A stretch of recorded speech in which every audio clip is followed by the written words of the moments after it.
1. Hello, everyone. Welcome to this meeting. We're just kicking off now formally on the conference, the press conference, etc. And I'm going to turn it over to Ananda.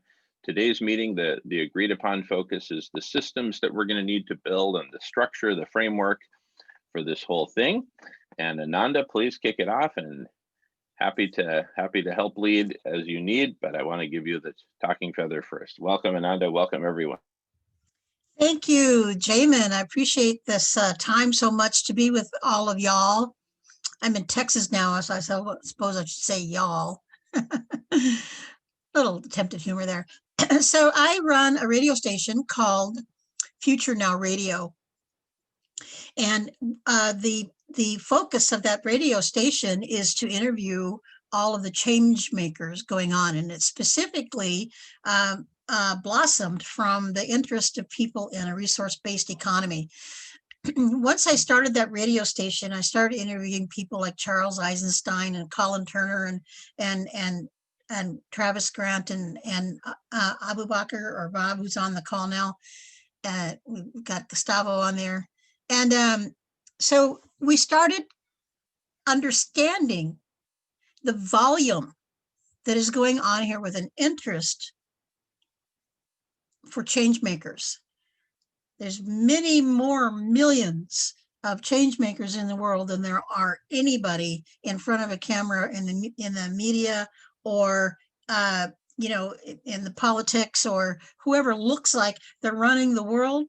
There's really, really many more millions of people who are looking to be change agents.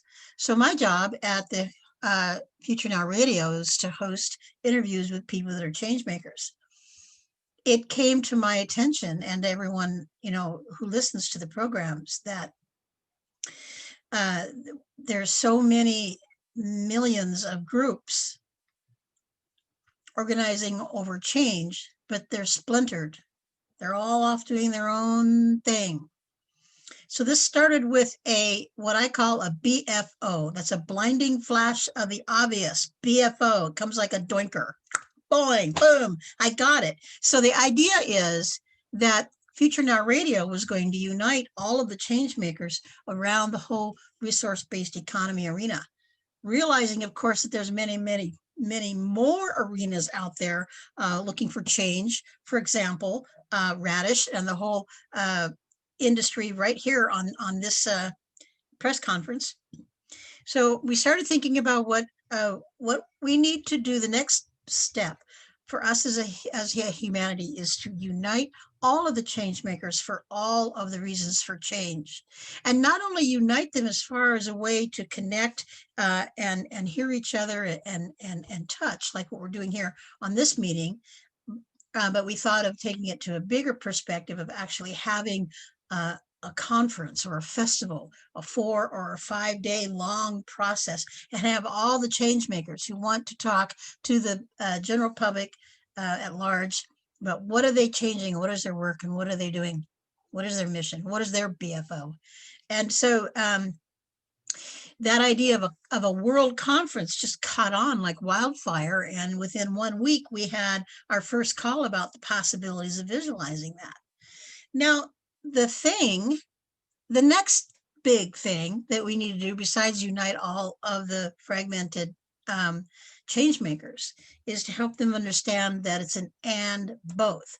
We want people to be passionate about what they're doing as far as a change maker, whether it has to do with climate change, or whether it has to do with cooling the planet, or whether it has to do with feeding all of the people, or it has to do with creating a resource-based economy, or whatever it has to do anything with about making our world better. We want to hear from that, because the majority of the people are not aware of how much there is going on with that. So it's important that we unite ourselves in the way of a informational conference where the public at large can hear all of the different change makers in the same arena, and then choose one that they want to be in action with. The next best thing that we want to accomplish is, not only is it important to be a change maker, but it's important that we all unify ourselves in a way of taking care of our own people. our own people, meaning the front lines people who are on the front lines of change right now. They're the agents right now, and they're not being supported. And while we're standing here talking about a wonderful day when there will be a moneyless society or a money-free society, we are all stuck with one foot in the money system and one foot headed towards the future vision of a moneyless society. None of us are getting paid for what we are doing. All of us are broke. All of us put our own free time into whatever change-making agency we're involved in. And what we really need to be doing is uniting ourselves and creating a one universal umbrella agency that where everyone who is a change maker can contribute funds to this umbrella organization, this umbrella agency, and we can funnel money through our own agency, that we are taking care of our own by developing our own foundation and writing our own grants to people that are getting who need funds in order to make their change making organizations work. Well, that put together a couple of different connections that I have.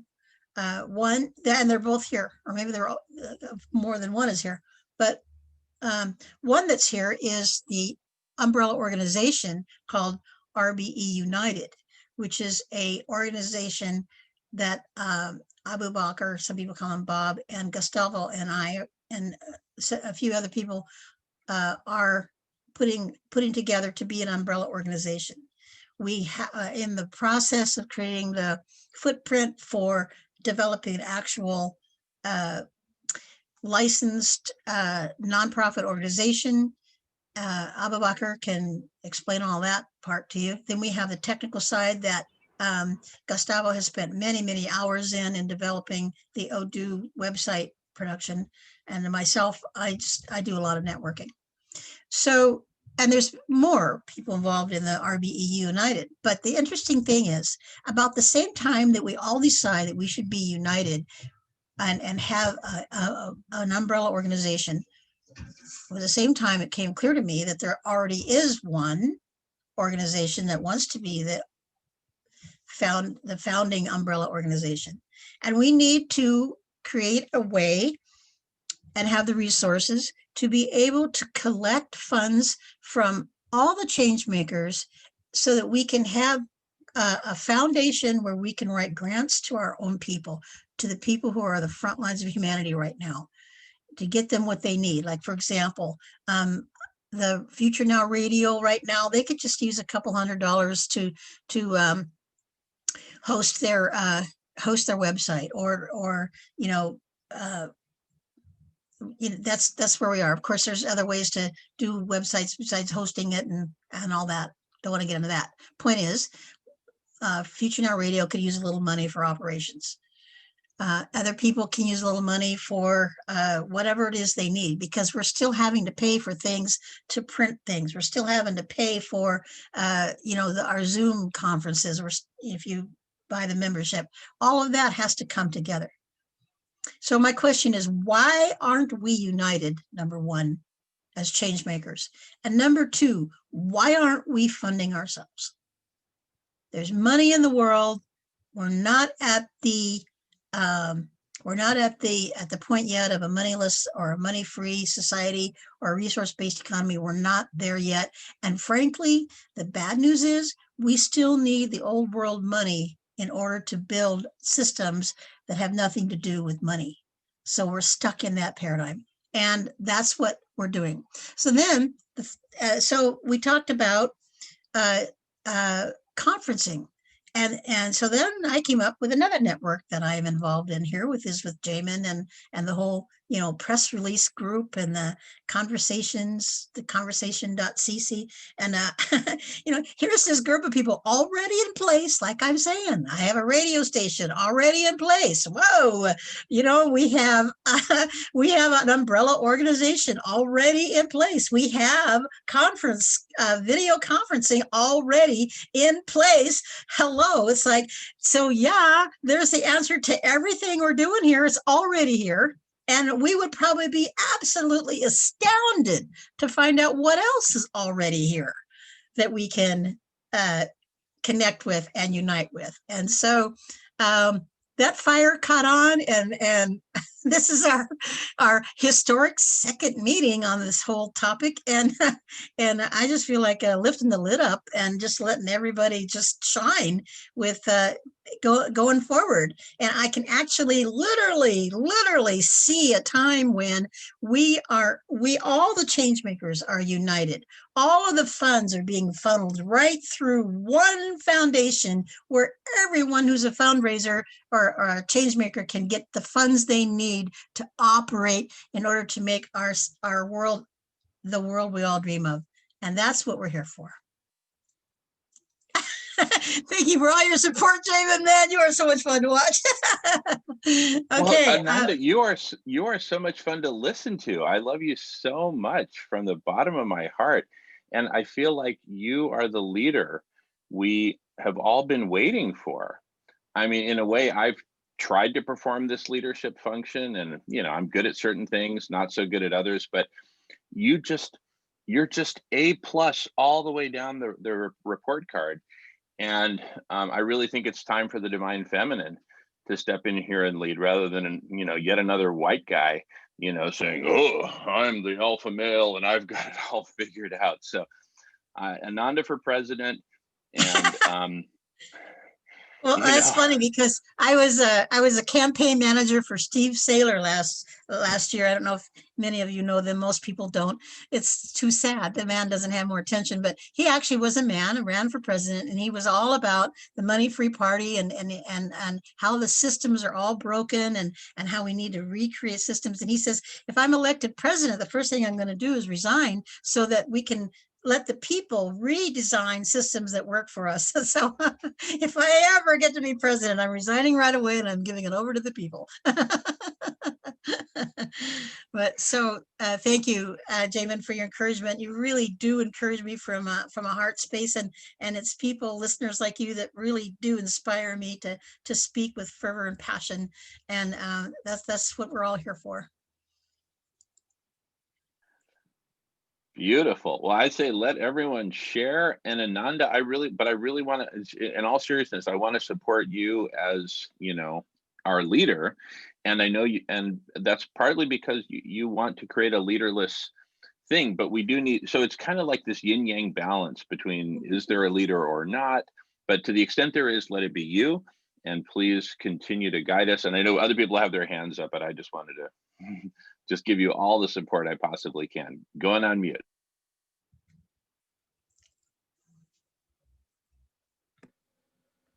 Is it okay if I speak?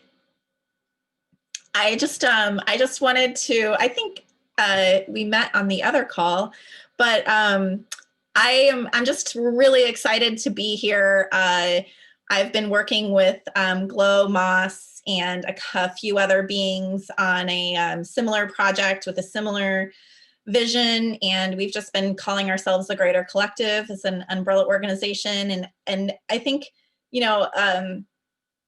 Elizabeth Gilbert was the writer. She wrote Eat, Pray, Love and some other books about magic. And she said that inspiration just lives out here and it lives through people. And it's like, if one person doesn't pick it up, the next person will. And it's that it keeps trying to like live through all of us, and that we are here working together. And we keep saying that as an organization, is that our point has been trying to bring these platforms and these change makers together so that they can meet and work together, and that we can all be in service, right, to this greater vision. And that we've been like, we need this infinite funding porthole, and we know that that's a piece of it.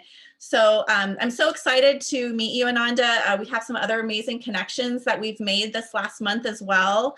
And I think that it's going to be wonderful all just working together. So I just wanted to let you know I'm here to support you. I'm here to see how we can get involved and just help like build this vision up, and that it's not about us, or it's not about one person, it's the vision, right? It's not like our vision, it's the vision, and we're just here to work it help make it happen. So I'm so excited to be here today. And yeah, I'm really just speaking for Glow. I think her internet where she is isn't that great today. And she's been one of the livers and breathers of this inspiration and helping kind of bring our project together. We did a new, she kept saying, we need a summit, we need a summit. And we kind of brought together some people back on the, I think it was the 10th of December, and did like a collective visioning day and brought some of these change makers together. So, and got connected with Earthwalk United, who's also doing some similar things. So looking forward to like bringing all of these things together. So it's really excited to be here. I just wanted to let you know that, Ananda. And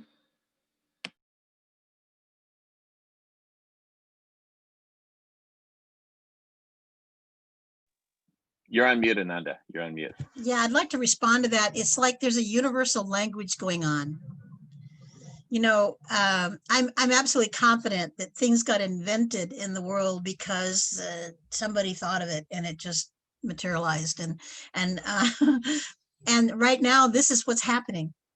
You know, the universal language is percolating. It's everywhere.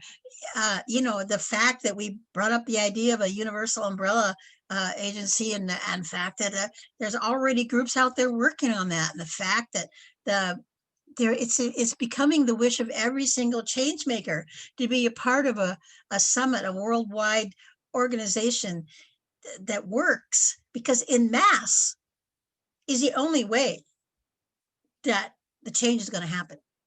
It's in mass. And it's just interesting to me how the universal language is percolating. And you know, Kristen, we haven't talked about this before together, just you and I, but it's just so happens you and I are on the same call talking about this same language. It's a universal language. And it's amazing. I'll go ahead and let other people talk, but I wanted to respond to Kristen. Thank you for your divine love and sweetness. And I'll go ahead and put myself back on mute. Hi. Thank you, Ananda. I would like to interject a few things here, just to add to what you said. So yeah, for the idea behind RBEU has been, like Ananda said, to create unity, because for a very long time, at least since I had been aware of the movement, and this is back in 2008, and you guys probably remember the Zeitgeist movies that came out back then. That's really when kind of the movement started, right? And the idea that you know we could transition, that we might be able to move away from all of the social malfunctions by moving to an alternative system. And then the question started to come up as to how do we go about doing that. And then, you know, over time, the things sort of slowed down until just very recently, with you know, such as with the movie Interreflections, our group coming together, and other people such as you know, Travis Grant, for example, writing an incredible body of work, continuing the idea of resource-based economics that was started by Jacques Fresco. So it appears like we're coming back online, and we're coming back strong. And in order to help facilitate all of that, we have to have some sort of an umbrella organization. And there's a number of reasons for this.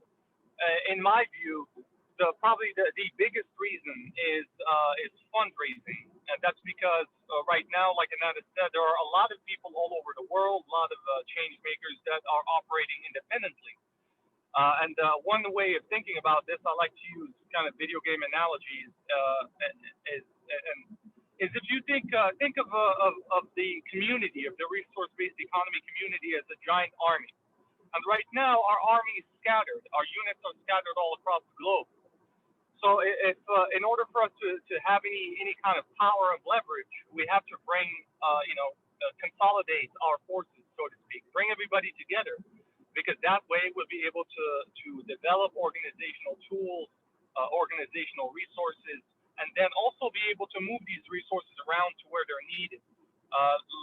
So a real life example would be, let's say Gustavo is an IT engineer. Gustavo is in Brazil. If Gustavo is a part of a network, then Gustavo might be able to pick and choose where he could issue his skilled labor using this centralized system. So that's where the idea of RVU and kind of bringing everybody under a single umbrella comes from. Probably the biggest benefit that we're going to achieve from this is going to be in the fundraising aspect of it, because if we could come together and consolidate, have a media apparatus such as Future Now Radio, then we'll be able to be more effective when it comes to fundraising, garnering resources, garnering not just money, but also individuals, skilled individuals, and be able to then issue this labor to the projects where it's needed to actually facilitate the transition and move forward on our plan. So so that's basically where it starts, and right now the Odoo system is going to be the centerpiece of the whole operation in allowing all of the subgroups to operate together independently. So that's pretty much all I wanted to say, and I'd like to pause here and actually hand over to Gustavo or anybody else who might want to say something.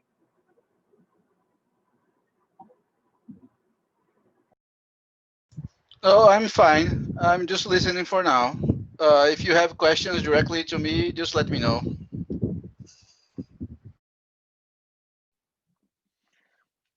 All right, and I see that Ananda is off camera, and I'm all for open sharing, and I'd like to volunteer to maintain a queue if that would help.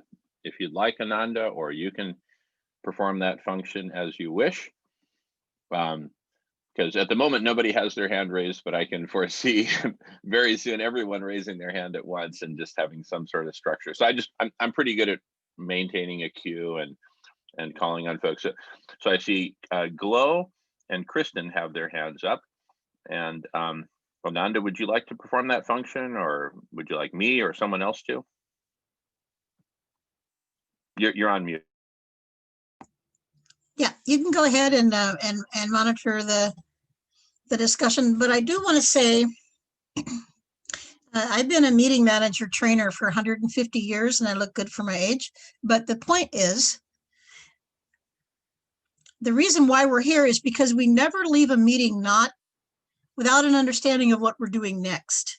It's really good to brainstorm, bring all this energy together, but a successful meeting means that you leave with some intentions and action steps. And so we're still kind of collecting people's energy around this idea, but now we need to get down to work on it. And so we can expect the meeting to go towards some actual intention and action steps as we conclude the end of the meeting. So you might want to keep those things in mind, like, well, how can you be of service? What can you bring as an action step? What perhaps do we need to do next as a group? We need to define those things, but let's go ahead with the people that had their hands up, and then we'll get back to action steps in a minute. All right, Glow is up next, followed by Kristen, followed by Jamin, and Mark is joining the meeting as well. Let's welcome Mark. Mark, welcome. We're mid-flight and we are recording this meeting.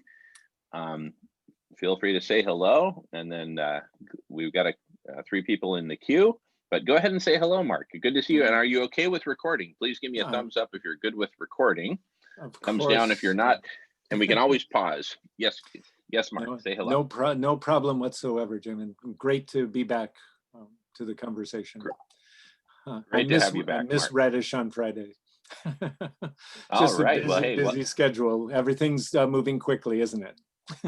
It certainly is. It certainly is. Well, you've come to the right place, Mark. Welcome. Thanks. All right, and anyone who wants to talk, just raise your hand. So far, we've got Glow, followed by Kristen, followed by Jamin. Take it away, Glow. I was going to let Kristen go first, but I feel like I have a lot to say. First of all, I just want to thank you so much.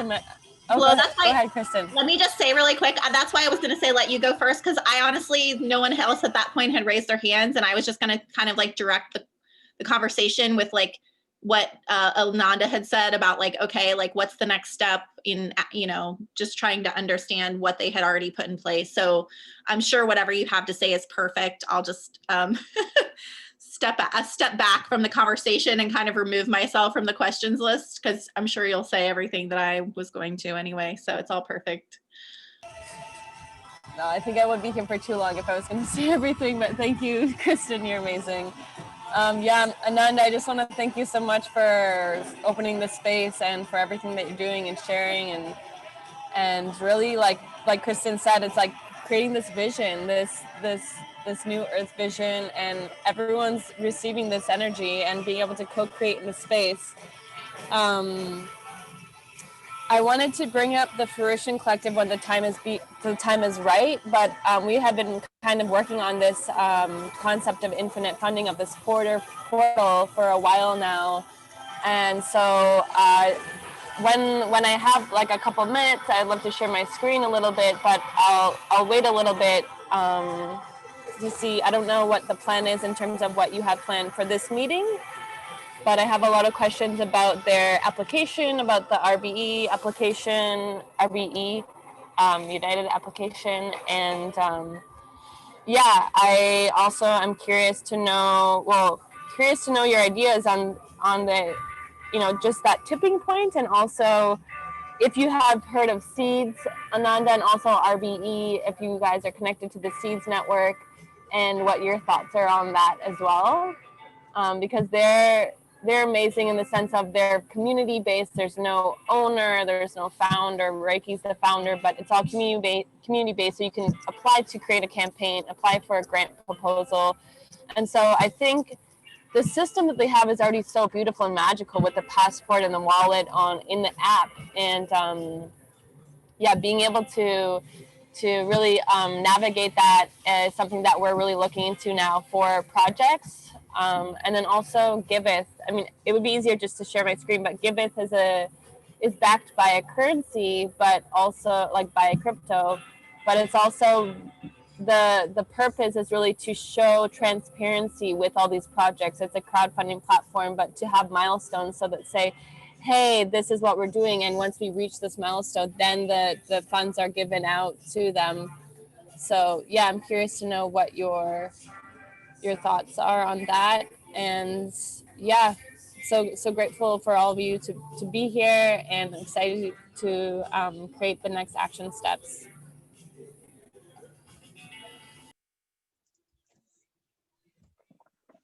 Beautiful, beautiful. All righty. Kristen is up next, followed by Jamin and Adam. Did I see you raising your hand earlier, or was I mistaken about that? Okay, no problem. Okay, Kristen followed by Jamin. Take it away. And of course, Ananda, please jump in at any time. I mean, in between speakers or whatever, because you're leading here, and I see you're unmuted. So Ananda. Yeah, did you want to say something, Ananda? I think I just wanted to also kind of tune in a little bit more with the actual like working platform that you guys have created with this RBE website, because like Glo said, we've been working with Seeds, and she's really trying to figure out how these different platforms can network with each other. So I guess I know I missed the beginning of this call and some of the other meetings, so I don't know if you guys already have like a video that shows like how the RBE is actually going to operate and work, both as a platform and also just as a vision, you know, if it's just, and how much of it is at a vision stage and how much of it is at a working stage. Thank you for that. I want to refer us over to Abu Bakr for the questions on RBEU. He is working on a business design, and he's using a lot of the work of Travis Grant, and so he's also registered us as a with an EIN number, and he really actually is the king of the RBEU group. So I'm going to refer questions about how far we are in the process and what they've done to him, if you don't mind, Abu Bakr. Yes, thank you. So, how does RBEU work, and how do all of these groups interact with each other within it? Pretty much, RBEU and the ODU system acts as the central node for all of the for every group. So every project. So let's say whether it's Kodo Co-op or what have you, like, some sort of community development project, fundraising, all of these things. All of it comes together in this system. How it looks would be if, let's say, for example, Future Now Radio joins the umbrella group, then the Future Now Radio will have its section within RBEU.org.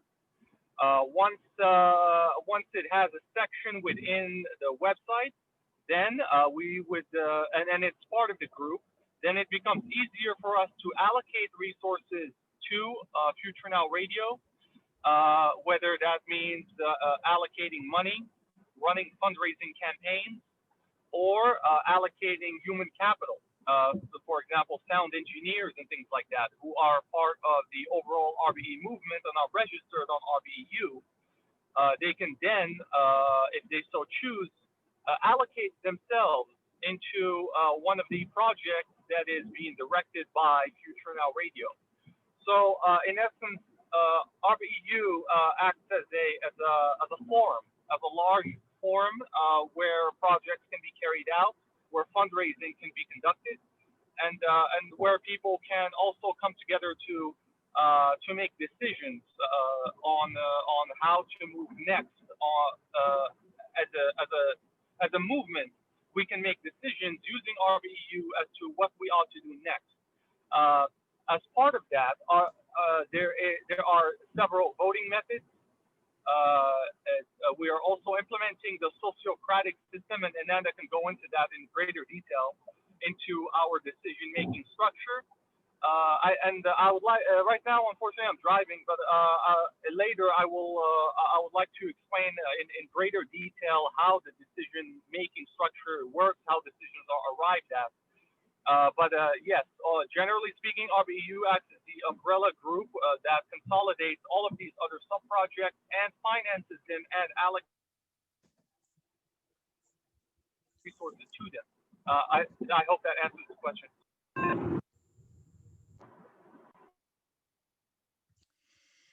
Okay. All right, let me just pause for a moment. Oh my goodness, Brett is here. Hallelujah. Welcome, Brett. You have certainly come to the right place. And if you don't know Brett, you will be so happy you met him. But don't let me interrupt the flow. We're recording, Brett, and Ananda is in the lead. I'm helping administer the queue and stuff like that. So far, we got Jamin and Elizabeth in the queue. Go ahead. Yeah, I wanted to respond to, I'm sorry, was it Kristen or Glow that talked about the SEEDS organization? It doesn't matter. Someone here referred to the SEEDS organization, and honestly, I've been hearing their name pop up left and right, but I haven't spent much time on them. I would like to have, so here's one of those, surprise, it's already in order. Ideas like, okay, it's already being done. You mentioned a few things about the SEEDS organization, and I will spend some time researching that. But you said something about that they do have a wallet and a passport process where they can transparently accept and receive funds, and then they run crowdfunders and things like that. I'm wondering if you could give the group here a little more information about what the SEEDS group is and maybe where they are in their process. It very well could be that SEEDS and RBEU are in the same track, running parallel. And it's going to be really fun as we really literally all do get our vision of uniting all of the groups together, because some of them will just pair up with each other's resources, like maybe Seeds and RBEU are going to end up being one team. It's going to be wonderful. So we can go along with the people that were already on the queue for talking, but I would like to come back to someone to give us a brief introduction of what Seeds is. And I'm complete.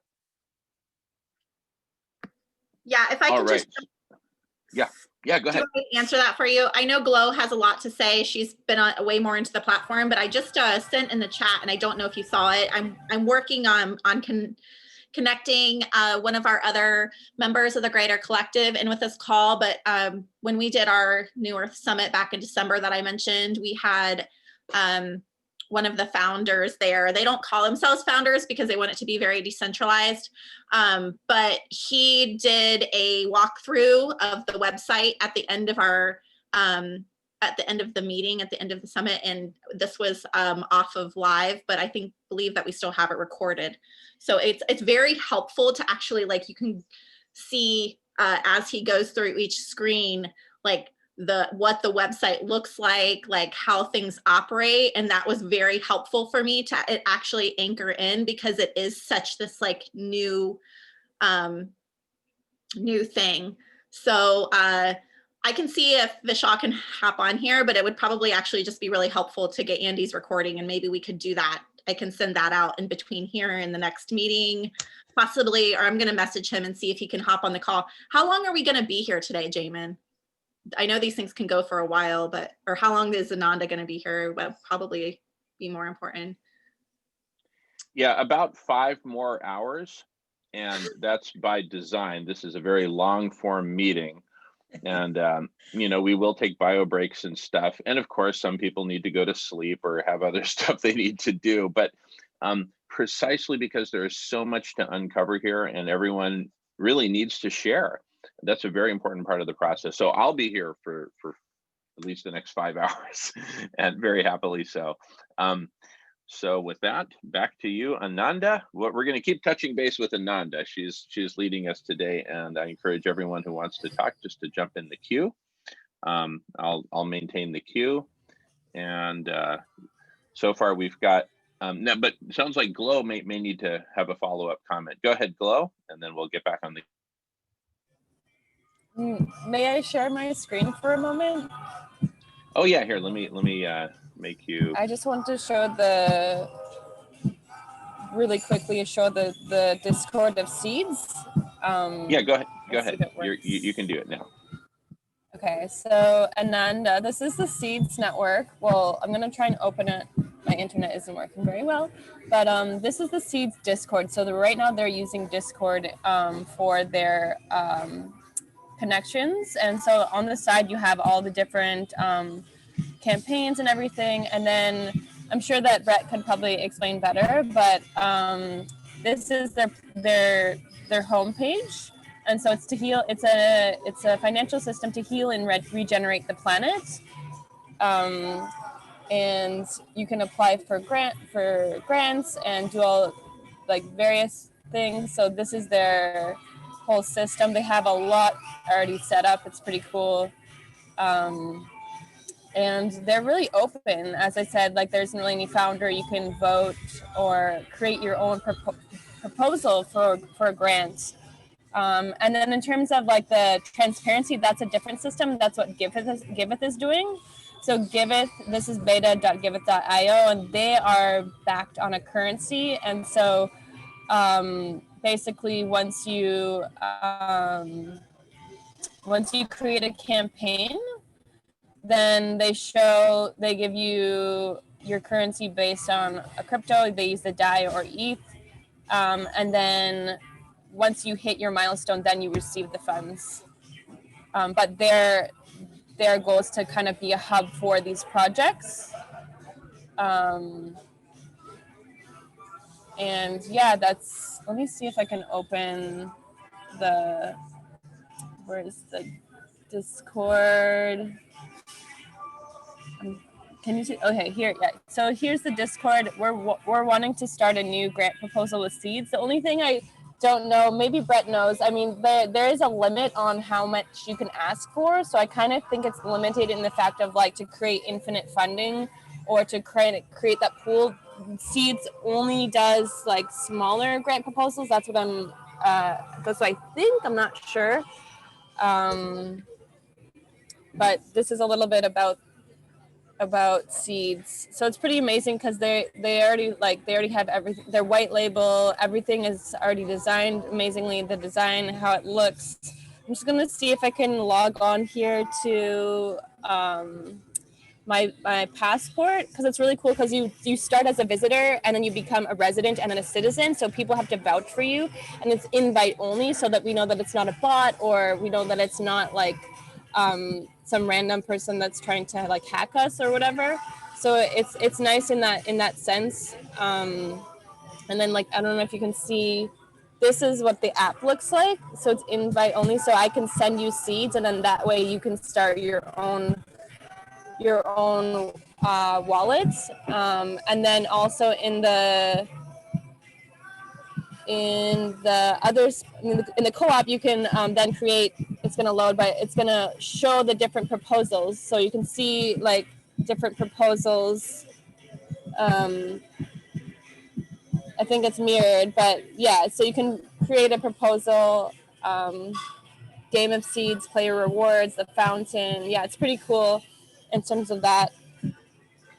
So yeah, these are just some of the other systems that are already that are already functioning. And what I see now for me is like, in terms of Giveth, I want to see more of the media side being created, because we have all these amazing projects, but we also need to tell the story and create a story and the media and the narrative around these projects, so that they can get funded and people can learn about them and get connected to them.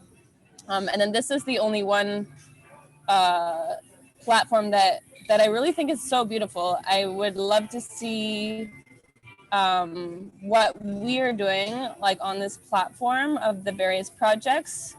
It's not loading very well, but if you log on a good internet connection, I'm sure it will look very beautiful. There's a beautiful video here, and then once you click into it, oh, here it is. This is what it looks like. So it has the title, and then it has the different like stories of each project, and then acts, so you can like sign the petition or donate.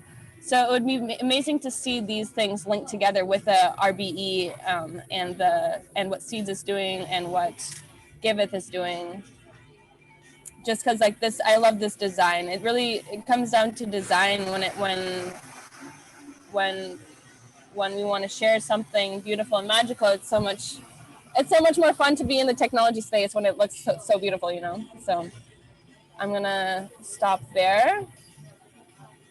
And then also there's other things like Gaia. I mean, I've been planning to share these other spaces that are doing similar things that we can kind of weave in together, you know, like having the technology of Evercast, you know, having this technology to be able to tell these stories, similar to the other one of Only One, you know, to be able to have the map, where are the stories, where are the projects, how you can get linked into them, how you can donate, and how you can actually receive funding from joining these projects. And then you have things like Into the Mythica, which allows us to tell our story through a new lens, through a new paradigm, through creating heaven on Mother Earth. And I like it because it's a new lens. I think the challenge we face right now is being able to tell our stories. I mean, I don't want to tell my story through Facebook. I don't want to be on that platform. I think, you know, I find a large resistance in sharing through that platform. I don't like to because of the past. And, you know, imagine if we have a new platform to share through a different lens, to say, hey, this is what we're doing. I'm sharing my story to connect and create versus the opposite. So being able to share your story, I really just love the idea. And if we could take a little bit of each idea of each platform and kind of merge them together, that's what I think that would be really magical, because this one is telling it through the story of the Mythica, through the mythos, through the cosmos, to share the individual's hero's journey and linking that to the collective journey. And then, I mean, I can wait till we're going to the next phase of this meeting, but I just want to share the other things, like, you know, how we can actually go viral and how we can get to the reach that we want to, like things like Viral Purpose Media, who have the reach of 350 million with their network influencer list, because that's how we really want to like create, is to actually like step up to reach the global mass, right? To reach that tipping point, to actually transform and alchemize the media so that we are the voice of the media versus the propaganda and the war. So they help you go through the process of like creating your video and getting it out to people. And so I really want to connect with them and have a meeting with them soon. That's been my mission kind of for a while. And then we have things like, you know, we're already connected to the Sign Network, but the Sign Network is amazing because they already have that little like web of like, wow, look at all these amazing organizations doing amazing things. And then you can also click on them. So it's similar to kind of like only one, but, you know, being able to click on a project and then learn about them, have the story, then have the media of that, but really being able to share this same vision across all the networks. And then we have Be Free Social. So Be Free Social is a space for people to share their message and share it's like basically another Facebook, but not a Facebook, being able to be not censored. We learned about this in the last Convergence. So it's another space to kind of start sharing in. What we're doing right now is I'm going to start being active in all of these different networks, or at least create an account so we can see how they work, how they function, and how we can kind of learn from each network and what works, what doesn't. I haven't tried this one yet. I don't know if anyone else has. And then there's also the Human Connector. So it's another app that's connecting people based on their human design. So it's meant to be like another social platform, like how Facebook would be, but connecting on interest-based.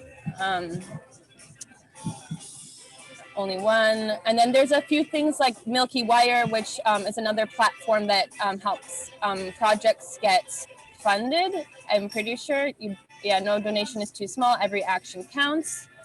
So it's another space to find projects. Super amazing. And then Key Conservation is another one that that is similar. It locates the projects, and I think it's just specifically focused on wildlife conservation. And they're pretty active. They have a large following on Instagram. And then there's the Earth Fund. So I've been looking at all these different platforms that are up and coming, that they're the next thing that we can connect with to be able to link all these pieces together. So the Earth Fund is why is it so difficult to give? It's giving is confusing, transparency, poor, and funding opportunities are hard to find. So just my goal is just to try and create transparency around these projects so that we can then link these people together and connect and unite the people that are connected to each project, and so that we can actually create this portal and actually make this portal come to fruition and flourish. So there's a lot of information, and my mind is like a database, but I'm so excited, and I can't wait until we have this whole portal of infinite funding so that we can just have everything in one space, but decentralized, so that we can really make the shift that we want. So I'm gonna stop there because there's a lot of information. Oh, also Symbi. I don't know if you guys have ever heard of Symbi, but I love Symbi. I haven't really used it a lot yet, but it's kind of like the resource energy exchange. They're not based on a cryptocurrency. I'm pretty sure they're not. But once you have Symbi, you can buy a service or like exchange for a service, which is super cool. And I know that they sell products too, so you can have like some Symbi, some money. to buy a certain service or product. Yeah, it's Let's mostly a see, time food based. and gardening. I think they call it. Yeah, it's like a time, or like a resort, like a point system bank, right? So it would be interesting to link this too. I'm pretty sure there are thousands of users. I'm not sure how big the network is. I know that the owners changed, the investors changed, so that we don't have a personal connection with them anymore. But the idea is really amazing, and so when I look at this platform, I see like so much potential, and maybe if we could pair that with the design of Evercast or Only One, and bringing these things together would be amazing. Will be amazing once it all connects together. But this is the best kind of resource sharing app I've seen that exists right now. I used to work with Karma Tribe, used to volunteer, and we were creating a crowdfunding campaign to get the next level of the app, but it was really beneficial, but it was only an individual base of gifting economy of, hey, I'm going to do your social media. Hey, I'm going to paint your house. Hey, can you like plant trees in my garden? Yeah, if anyone has any comments or anything. Also, Civil X. I know that some people here might have worked on it. Mark was the one that showed me this. So amazing. It's like a game that's already like building a new world. So it's a really inspiring video. If you have time to watch this video, it's super cool. And just like opening, like Jamin said at the beginning, like how can we dream this into fruition? How can we, take this time and create that space of like really stepping into that space of dreaming this new world into being and feeling it. That's really, it's like about feeling it into fruition. So yeah, thank you for listening and for being here.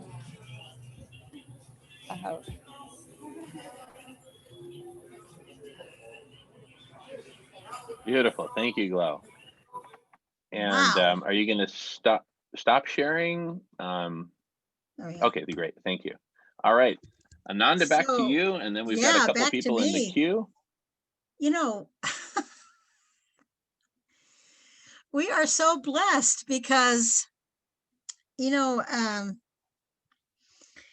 that's a walking encyclopedia we've got here right on our, we're face to face with these incredible people that are connected in so many ways with so many amazing organizations. I only got the tip of the iceberg of this when I started interviewing people, and now you're making me want to go interview every single one of those guys and put them on Future Now Radio. I'm going to do it. I'm going to do it. And so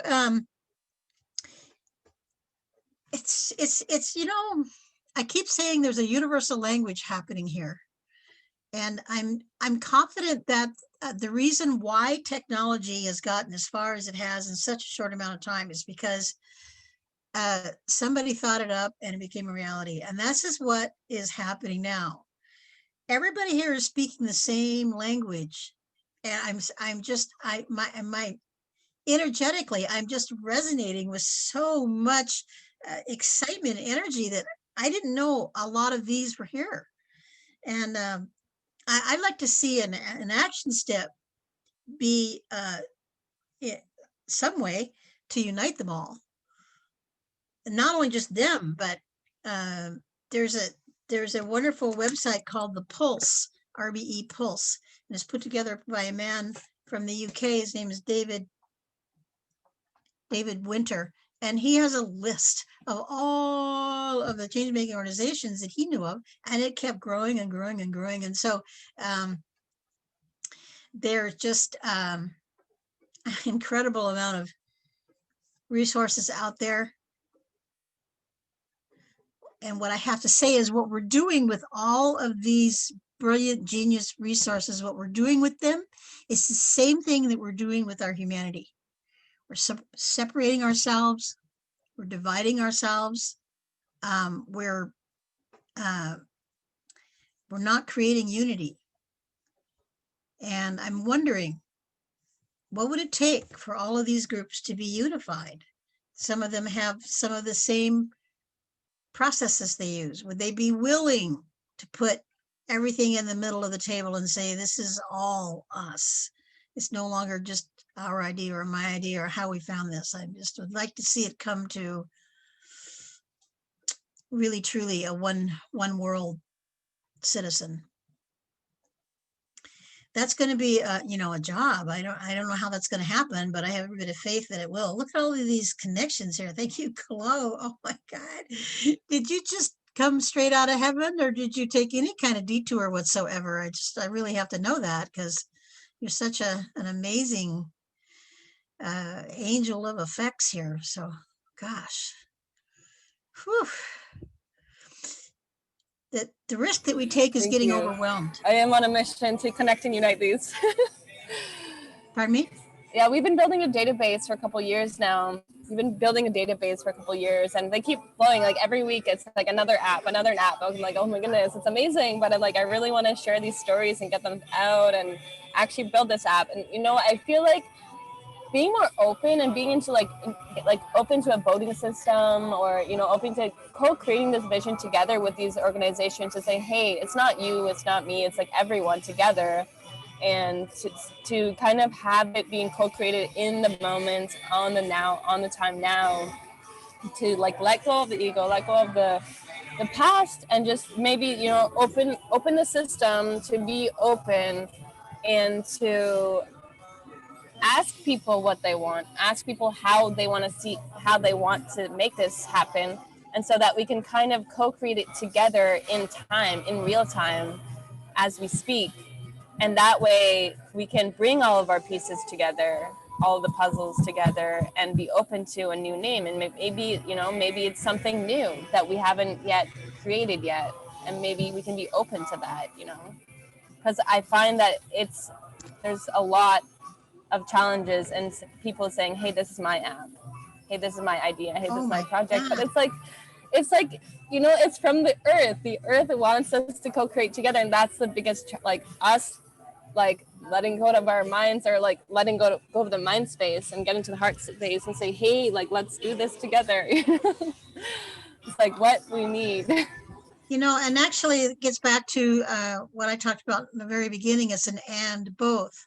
You know, we want everybody to be able to have one funnel for all the funds, one database for all the connections, but then and be involved with your own passionate portion of that circle. We don't want to take that away from anybody in any of these organizations. That's not the point. But I will say that every single one of these organizations you just mentioned, and there's thousands more, they all want one thing that we don't know how to do yet. And it's because we've never had the chance in the lifespan of this planet. The people have never had the chance to really actually unite themselves. We don't have models and mentors for that. You know, we have lots of organizations like the United Way that put together a lot of things, but we haven't really used our voice as a unified human race. And we've never united ourselves before. So, you know, I saw that in the very same RBE movement. It was everybody and their own special little corner, and we were interviewing all of the big founders, one right after another, and we wouldn't tell the public. The public doesn't even know that, you know, the person we interviewed, A, doesn't even talk to B, you know. I mean, they're in conflict with each other because, you know, they're the same they're different organizations with different names, but they have the same vision. And so our idea from Future Now Radio is the public doesn't have to know that who we're interviewing are, you know, in discord with each other. You know, they're in disunity with each other. They don't talk to each other, but the public doesn't know that. So we just interviewed them all, and people were starting to get ideas like, oh, wow, there's all these organizations here. Let me find one to marry and get involved with. But it's an and both. And we have our centralized, unified process, and people can keep their ego and keep their dream, but somehow they have to all be united, or everything we're doing is null and void.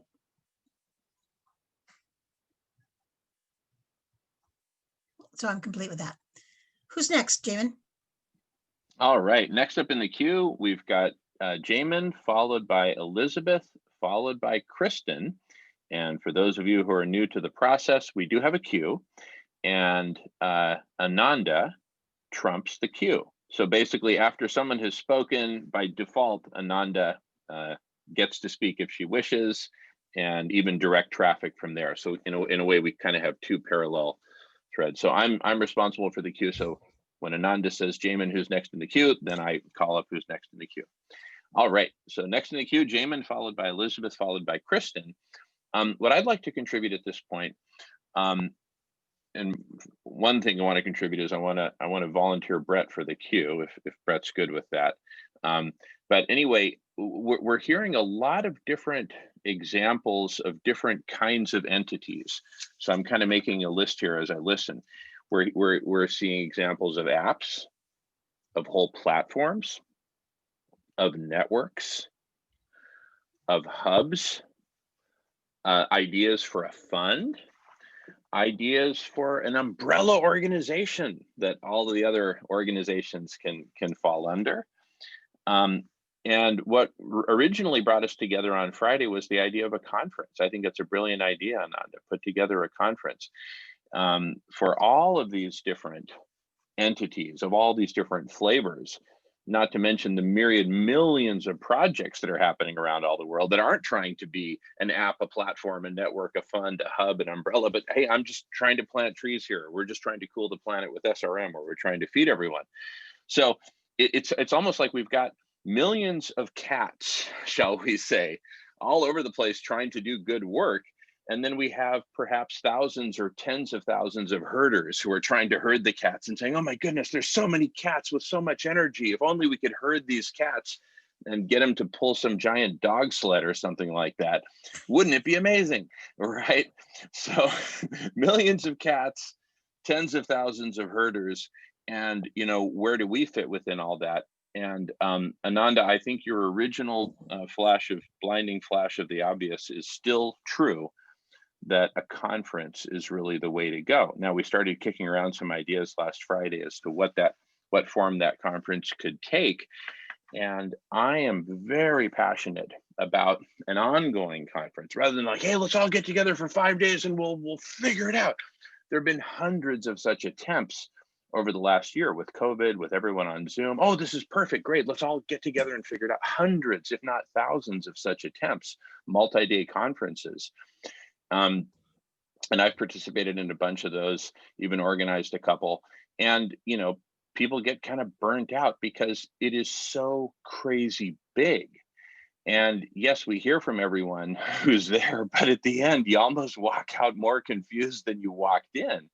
So I think a big thing for us to really get clear on is, what are we setting out to accomplish here with this group? And of course, all of us belong to a bunch of other different groups where a bunch of other different stuff is happening. But I would really encourage us all to slow down as we're doing. And I think this is great, letting everyone speak and really take a moment and say, hey, what is it we're trying to accomplish here in this particular circle that we're in? Again, I really love the idea of a conference. I think it should be ongoing. And I and Radish and the conversation.cc, which many of you are participating in, have, we've been working on a structure of a weekly press conference and recurring open houses so you present at the press conference and you tell the world about this open house that you're having. We get those up on a universal calendar. And so we create this very decentralized thing. Let's just call it the conference, right? That we'll have these different components: press conference, open houses, universal calendar, et cetera, and forms of search and indexing so that people can basically find all the amazing groups that are out there and gravitate towards those where they want to contribute, whether it's a cat or whether it's a herder, so that's what I would propose. I've got a lot that I could share about that, and I'd love to screen share at some point, but it feels like we all kind of need to have our time at the talking feather to basically give say our piece before we get into such specifics, because that'll be a more of a multi-minute presentation kind of thing. And in the queue, let me call out the queue, and of course Ananda trumps the queue. We've got Elizabeth next, followed by Kristen, followed by Brett, if Brett accepts my volunteering him for the queue, followed by Mark. And again, Ananda trumps the queue. So back to you, Ananda, before I continue ushering through. I think you're really, really onto something here, Jamin. The fact is, we have been talked at, we've been videoed at, we've been podcasted at. Now I've been myself, I've attended a lot of festivals and conferences, since COVID hit. I sat and I listened and I was amazed. The presentation, the music, the artists, all of it, I was astounded, actually. However, I came away feeling very small. I came away feeling like, oh, that was beautiful. I'm so glad all this is going on. But the step between us right now and the step between us and getting actual things done is action. So I am really in alignment with keeping the conferences small, or as much as we can have capability of, having them face-to-face direct dialogue and ongoing and personal, because frankly, I've gotten more out of this movement in the last few weeks that I've been involved with the conversation or the press conferences than I have the whole year. Because the reason is I get to see Jamin jump up and down. He's my friend. We're face-to-face friends now. And that couldn't happen during the conferences that were days and days and days long. And I got tired. And I felt when I left that I didn't matter, because I couldn't grasp, what can I put my fingers on? What can I really jump in and act on and change on? And so action is really the bottom line to all of this information, and giving information to people in a personal way where I've got glow.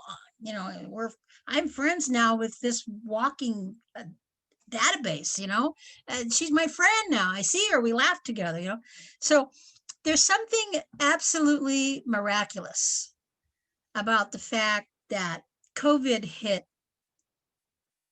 at the exact same time that we were technologically capable of connecting with each other. That just seems like a whole miracle to me. Like, what are the chances of that kind of thing? So I'm with Jamin. I'm with, let's organize ourselves in a way where we can have dialogue. It's not just Facebook where you say something and you wait for something back, and then you wait for something back. Let's keep this kind of format going. Let's create an endless possibility of how big it can get. And let's make sure that by the end of every conference, people have a list of the action steps they declared they would do. And we can hold people accountable for getting action steps done. So I'm all about this. I don't think it's one big conference, because I've organized them. And I'll tell you one thing. By the time the conference came on, I was tired. I didn't even want to see the conference. It's too much work. I put all of you people here, what do we got on the call now? Maybe 10, 20 people? I don't know. If we put all of you guys as speakers on a conference, you do all your thing, and you'd organize yourselves and you would talk at us. And I honestly think the human race has evolved to the place where we're tired of being talked at, and we want to be talked to, talked with. So that's my feedback on what Jamin's doing. I think we're on to something here with it being personal and interactive. All right, next on the queue, please, Jamin. Awesome, Ananda. Next on the queue, we've got Elizabeth, followed by Kristen, followed by Brett, followed by Mark. Take it away, Elizabeth. You've been very patient. Thank you all. I couldn't have a better segue, Ananda. I'm going to invite us all to do something a little bit different here and just put our hands on our heart and feel that heartbeat and close our eyes and just feel that life force moving through our body. And I invite us to consider, there's been a lot of talk of coming into unity, of coming together, of uniting. I invite us to consider that we're already united. We always have been, we always will be. It's the covalent hydrogen-oxygen bond that unites us, that is the common bond of all life. Our essential source water is the greatest ally we will ever find, we'll ever imagine, we could ever participate with. We are together. We're just remembering and finding our way to it, back to it. So with that said, I carry, thank you for that. Thank you all for that. And just coming into resonance with that. Hi, Shannon. Welcome. Good morning. How is everyone? Is it morning there? Good day. I've been saying good day because we never know where in the world. It's very good choice, Elizabeth. How are you today? But sometimes it's night, so. Thank you, Elizabeth. We're in the middle of a session, Shannon, so I know, I don't know how you're coming into the campfire today, but we're in the sort of middle of a collective meeting, so. Thank you so much. A group of us are meeting at 1 o'clock, and okay. So I'm just coming to move on through. Okay, beautiful. What a beautiful visit from you, Shannon, to just jump through and say hi with your little beautiful radiance there. Appreciate you so much. Mm-hmm. Elizabeth, yeah, warm. so I would, I've been thinking about this for most of my adult life, and I've come to the conclusion that that small groups are the unit of whole system transformation. And they can be virtual, but we need to also be connecting within our own watersheds as water faithful, which goes beyond being water advocates or water activists, and really coming deeper and deeper and deeper into that core truth of water as our common bond. And I'm a water, water talks to me. It's like, okay, where did that thought come from? And I feel it in my fluid body. Water, 99% of the number of molecules in our body are water molecules. And a lot of that water is older than the sun. There's only one water on Earth. If there's only one water, there's only one life. So I would say that we move beyond this idea of trying to come into unity and really live into our unity. And part of that is a concept that is still a concept that has been forming in my vision, and I believe it's coming into other people's hearts and minds, is the idea of what I call the Watershed Wisdom Council concept. And it's a whole network of how to bridge our vast inspiration and all the talk we've been doing for 50 years about coming into alignment with the natural world and honoring and respecting the natural world, and the actual implementation in our watersheds to make sure that the water that is on the planet is thriving for future generations. It's our job, and we are at the tipping point now. We don't have to wait for a tipping point. It's here now. This is it. And the big indicator for this, the massive canary in the coal mine, is the Amazon. The Amazon and all of the rainforest and all of the trees and the forest on the planet are the hearts and the lungs of our life. They are our breath. You know, the whole thing about George Floyd, I can't breathe. We're all steps away from that. We're all at the point where we can't breathe anymore. And so I have several things. I put information into the chat of what we're doing. Right now it's Monday, Tuesday, Wednesdays for the SOS Amazonia. And the indigenous of the Amazons are the guardian of the Amazon zone. Not just the Amazon rainforest, but the Panatel and the other elements of that part of the world. And they're dying at an alarming rate of COVID. And the hospitals in Manaus don't have oxygen, and they're not being given oxygen. So this is a action step. Ananda, thank you so much for calling us into action, because it is so important right now. Time is now. We have to act, and we have to act with a task. And the task in my mind is to ensure that the Amazon stays a rainforest. We're currently edging to 20% deforestation through mining, through the soy fields, through the forest, through the fires. If an ecosystem reaches between 20 and 25%, it no longer supports itself as that ecosystem. It sends out an alarm and it begins to change, and it no longer supports itself. So the rainforest becomes a savanna becomes a grassland becomes a desert. We're close to that. Because the Amazon is the greatest watershed on the planet, if the Amazon collapses, it's going to send off ripples around the planet that we will have a hard time recovering from.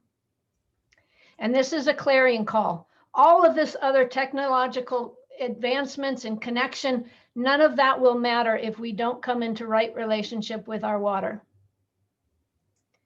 And so that is the clarion call for today and for every day, until we can ensure that the elders of the Amazon they are this library, not only of what the Amazon is for the planet, but also how to regenerate it. So if we're talking about regenerating in my watershed of the Sacramento River Basin, it's not going to make a whole lot of difference, because what happens in the Amazon doesn't stay in the Amazon. Why should we care about the Amazon? That's exactly why. 5 miles from my home, for the last 3 years, we've had forest fires in Northern California, in all of California, in Colorado, hurricanes in the Gulf. These are directly related to what's happening in the Amazon. There's only one water cycle on the planet. And if you look at one of those computer simulations that show how storms move around the planet and how the clouds, spin, Northern Hemisphere, Southern Hemisphere, it's so obvious. That's all interrelated. And so we meet 9 to 10 Monday, Tuesday, and Wednesday. And then on Wednesday, we're calling it Water Wisdom Wednesdays, and the SOS Amazonia will meet 9 to 10. And then we have a writing session with Oriana, and she is, we're actually addressing water itself as the primary intelligence on Earth, and asking water what we need to tell the world. What do you want us to know? And so we're creating a writing table where we go in intuitively and listen to water and come out with a collective story after that session. And we're making the transition of actually making memes based on this journey. And that's Wow. from 10 to 11:30, and then 11:30 to 12:30. We have Michael DiMartino, who's one of the superhero water protectors in my watershed, which is the Sacramento River Basin. And he has the Sacramento River Water Protectors and is an event producer and has Earthstock and Waterpalooza and all sorts of really interesting things, has a source directory for bioregional businesses. And he's going to be doing a World's Water Day, I believe it's March 22nd, event, global broadcast. And so we're starting our sessions 11:30 to 12:30 for organizing that event. And everybody's welcome. We'd love to hear your ideas. And then after that is a session on the Watershed Wisdom Council concept. And right now it's exploration. You know, if you were to stand for your watershed and gather 6 to 13, people around you, what would it look like? What would you need? How would it work? How could we network? And the idea is that it's globally coherent, self-organizing, like clubs. But at the same time, we're networking globally. And so I'm really interested in all of these platforms that we could use, these platforms that are developing to connect us globally as a way to aggregate from ridge to reef, from ocean to ocean, to cloud to it's like, and be networked so that we can aggregate our wisdom, our impact, our influence. And we could come to any candidate and say, we've got the world behind us. We are insisting that every single product that is made on the planet is biodegradable. No more waste, no more plastic waste. And if we bring the planet to that, then we can institute a world water law. We could institute a biodiversity law. We could put into our governance the things that really will ensure that we have a future for our grandchildren's grandchildren's grandchildren. So with that, thank you for the opportunity to share. And I love you all just because you're here. And I look forward to meeting everybody and becoming friends with everybody and finding out how we can support each other in what we're doing, because we are all being informed by the same angels, and it is the water. So. Thank you, Elizabeth, so much for all of your heart and love and energy that went into that inspiration you just gave us. And you said it several times, and I just want to ask you a question. I know that you're a visionary and you can visualize things, and I know you have an imagination, but you're the perfect example of what I'm talking about uniting ourselves as one global umbrella organization and keeping our interest in the passion that we're at. So I would never, ever want to see you lose 1 ounce of that passion you have going on for what the cause that you are clearly in love with and manifest.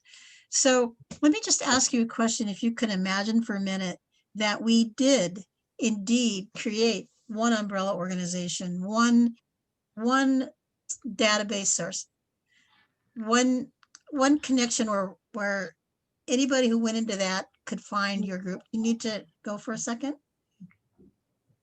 It's just my mama asking me a question. Oh, okay. Do you need to take a second there? Because I was about ready to ask you a question. No. So if I could ask you the question, since you are representing the and person I'm talking about, suppose we created one umbrella organization. Suppose all of these organizations came together and truly did unify themselves, and you got to keep your passion about what you're doing. Can you see that as a possibility? I see it already existing. So if you could put your time, you could do the work that you're doing, which is so precious and so valuable. And could you also put in a few minutes every day or a little bit of funding into the umbrella organization? Yeah, absolutely. I mean, I see this all as an and as well also. That's That, great. That's exactly the point that I wanted to make, because you see, you know what Glo was talking about is there's people that have their apps and it's their ego and they're attached to their way and their ego, and they've done all of the technical stuff, or you know, in your case, you've done all the heartfelt work stuff that's actually real and valid, very, very valid. And I want to appreciate you so much for you know, standing up to what the truth is, and you know, just celebrating that. But there's an and. If we were to really do this together as a worldwide organization, everyone would get to keep their passion and contribute a small amount of regular monthly money, so we have a regular amount of income to depend on, and some promotion work on making sure that people know about this organization. So you're the perfect example of that. And I can thank I you. respond to that briefly, a little bit Yes, more in briefly. depth? Mhm. The organization can easily have tiers of membership. It's not even a contribution, it's a membership, because there's a lot of work that goes into it. It needs, and you know, so it's not even to me a question. The Watershed Wisdom Councils need a home, right?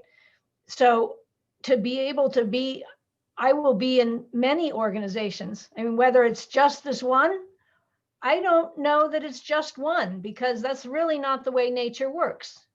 What you know, it will be one watershed. And so this one I'm already involved with, and have been involved with for quite a while, and am committed to staying involved with it and keeping connected and getting deeper in with the relationships. But my plate is full. And so I'm not, you know, I'm looking for a network that can link the Watershed Wisdom Councils. And they don't even have to be named. That's why I think let's just leave it a concept, right? But the idea is local small groups that are locally autonomous and globally coherent, connected to that future that we already know exists in our being, because we all feel it. Even the most confused human on the planet wants a peaceful, loving, free world. They just have lost their way into how to get there, you know, thinking that somehow we can get there by violence, when in fact, the only way we can get there is through love. And so, of course, so I can be part of this organization, I can be part of that, and I can be spreading the gospel of the Watershed Wisdom Council, and have a whole repository of tools that people can pick and choose, because the needs of Guinea, West Africa, which is where I already have a proof of concept project working, and Costa Rica may be similar, because they're both tropical environments, but they're very different in terms of government and culture, and right. And they're going to be very different than the Hudson River in New York City. So to have this vast repository of wisdom and knowledge and tools, that's what we need to build, where people can come and pick and choose what works for them, but then also to have the commitment with a small group of their very best friends that are ready to stand for their watershed and protect it for future generations. So it very much is a replicable and scalable model. Good. You mentioned a couple things that we could probably start putting, but we may end up in some action steps later on. You talked about different levels of membership, and you talked also about keeping things local as well as universal. And I do appreciate those things. I'm sure they're going to go into some kind of form of action step, but we do appreciate you very, very much. And I want to let you go. Thank you so much for all the love and attention you brought to us today. Thank you. And thank you for your wisdom and your guidance. Oh, Well, it's my pleasure. I've always been way ahead of my time, and I think I finally found the right time for me to be in. So here we Yeah, are. me too, likewise. I call myself a forward scout. I love it. Thank you again, Elizabeth. Jamin, who's next, please? All right. Well, I would like to nominate for the queue a bio break. We've been on this meeting for 2 hours and a quarter, and I think it is healthy to take a break. So I'm going to pause. Ananda, welcome back, everyone. Hey, so this is Ananda Elise Reeves from Future Now Radio. I'm here with a whole collection of people talking about the idea of collaborating one universal umbrella organization and collaborating all the funds that everyone in a change-making organization could possibly ever dream of in order to support each other and the people on the front lines of change. So we've been having wonderful, wonderful discussions, and what we're finding out, to no surprise to any of us, is that whatever we're dreaming about is already existing. We already know that the technology is already in place for so many things. And we had lots of resources shared with us in the earlier part of this meeting with groups and organizations that are doing things with apps and with nodes and groups and hubs and networks. And it's just absolutely astounding to think of how many millions and millions and millions of people we have on our planet that far outweigh anything that the news shows us. So we're inventing and creating our own new world, and there's plenty of us to make sure that all happens. So this conference, this call here is about the idea of coming together and unifying all of the organizations. This is the thing that we have the technology in place, but what we don't have is we don't have one universal umbrella, one universal language, one universal place for all of us to come together. So we talked about the possibility of and both. What we're learning is there's so many organizations out there and so many causes. And we had, our wonderful sister Elizabeth come in and express her passion about her project of the Amazon project. And we've had other people express their passion, Gustavo about his passion about the Odoo platform, and Jamin talked a lot about the press conference passion he's about. So we have lots of passions in lots of different areas. And what we don't want to see is we don't want to see people trading off time, money, or resources for the idea of having an umbrella organization. So taking that just a little step further and coming into kind of a little visualization exercise here is let's imagine for a minute that all of the millions of people who are all about more about positive change in the world than not about positive change in the world. And let's imagine for a minute that every single one of those people donated 30 hours a week. I mean, not 30 hours, 30 minutes a week and $1. And the way that they would donate their dollar is they would give it in a way where it was a natural reoccurring auto pay. So let's say we have 2 million people here really willing to put in their 30 minutes a week and $1 a month. That's $2 million a month that we have as regular expected income that we give back out in the form of grants or gifts back to the people who are on the front lines of humanity creating the changes. And now let's say we also put in 30 minutes a month. 30 minutes a week. What can we do in 30 minutes if we were dedicated to our own organization? Like, Elizabeth talked about her passion for her Amazonian project. And she gave an extra 30 minutes a week and $1. With 30 minutes, you can go online and you could tell somebody about this organization. You could send an email list out to the groups and organizations you know. You could listen to the Future Now radio show and learn about more organizations. You could come on to the conversation.cc and join in on a conversation with somebody. You could network, you could organize. There's so many things you can do with just a slight amount of time. Now, let's say that Elizabeth's organization comes in and says, we need bodies, we need people, we need time. And time, as we know, is one of the most valuable resources we have right now. Time is the most important resource we have right now on the planet. Because when we have enough time, we can do anything. And all of the proof is in the fact that we came on this call and already got introduced to, 15 or 20 new organizations that are already doing the work.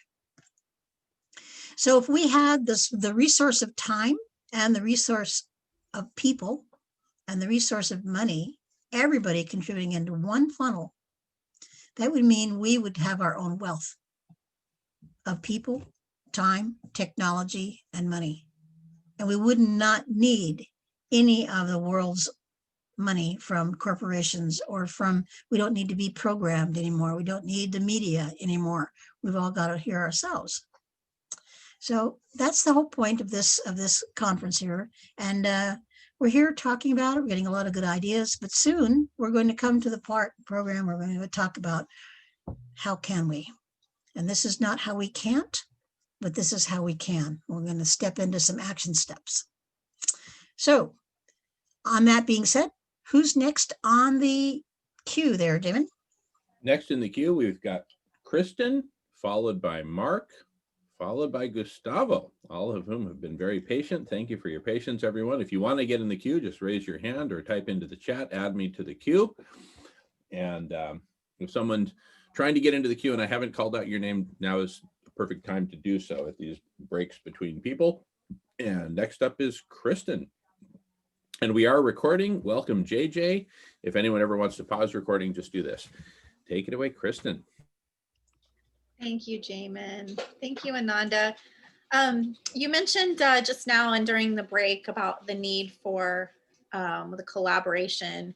And Jamin, I really wanted to honor these conversation rooms that you've been holding and just really, letting that vision manifest. Because I think that these are super important. And yeah, thank you. And Glow touched a little bit on something that we've been working on, and I just wanted to speak into it more. But Elizabeth was talking about too the need to have a network where everyone can communicate, and I know that that's a little bit what we're going to do through the umbrella organization.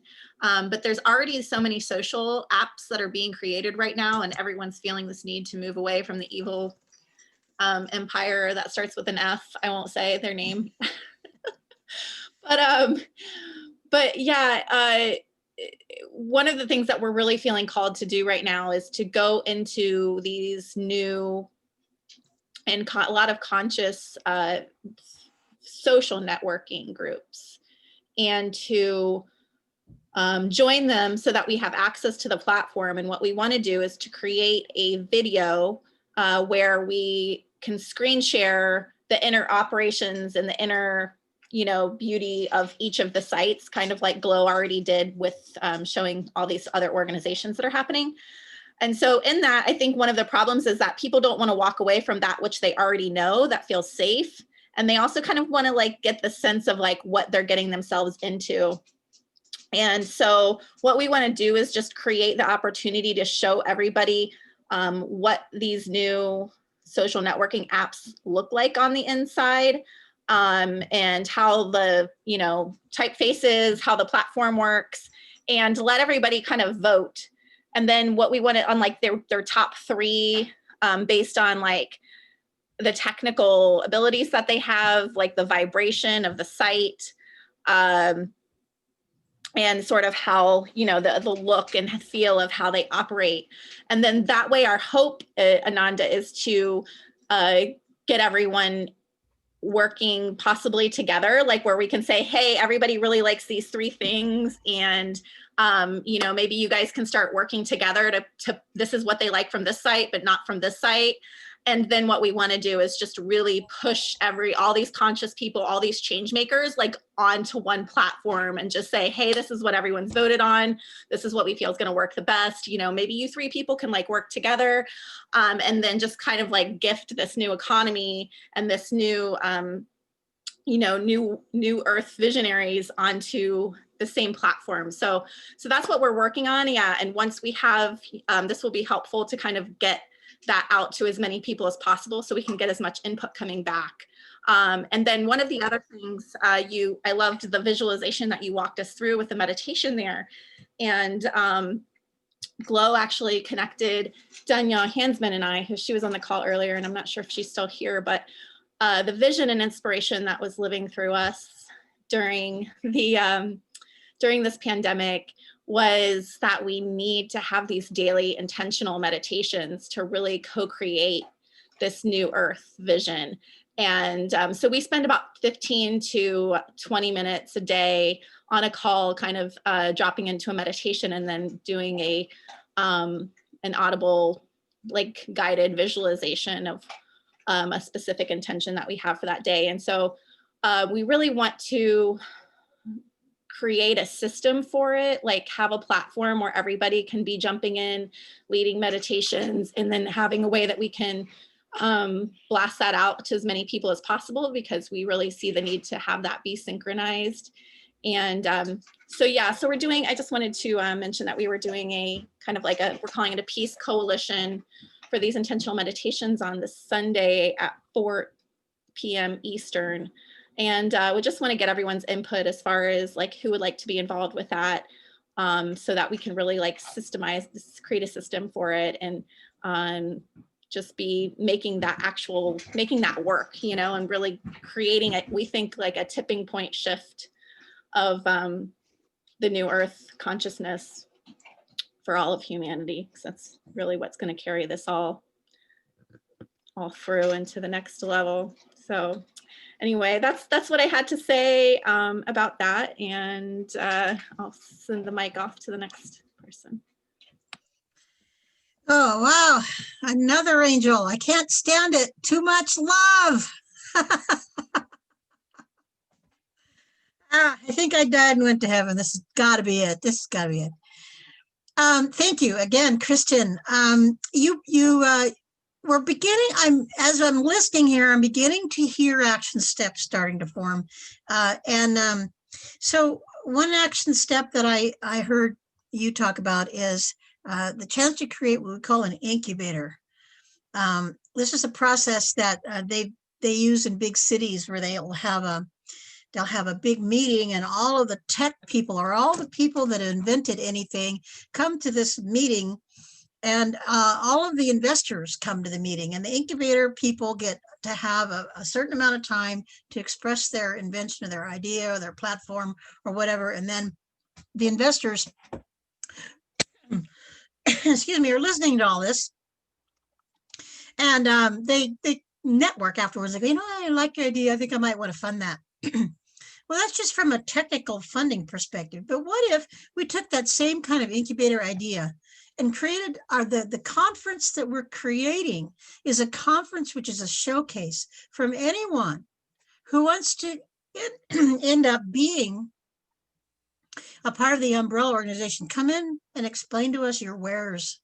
Explain to us what you have, so that the public can see, yeah, you know, this is amazing, but I think these 3 over here have a lot in common, and the 3 would come together and go, yeah, you know, everybody voted on your aspect, but not ours, so how it work together on that. So I think we're starting to formulate the idea of a conference being a showcase of technology, and letting the people of the world, the whole, you know, as many people as we can reach through through platforms like this, or maybe even other platforms, maybe even a book, an ebook. I don't know. Anyway, the point is we create a showcase so that people can come together.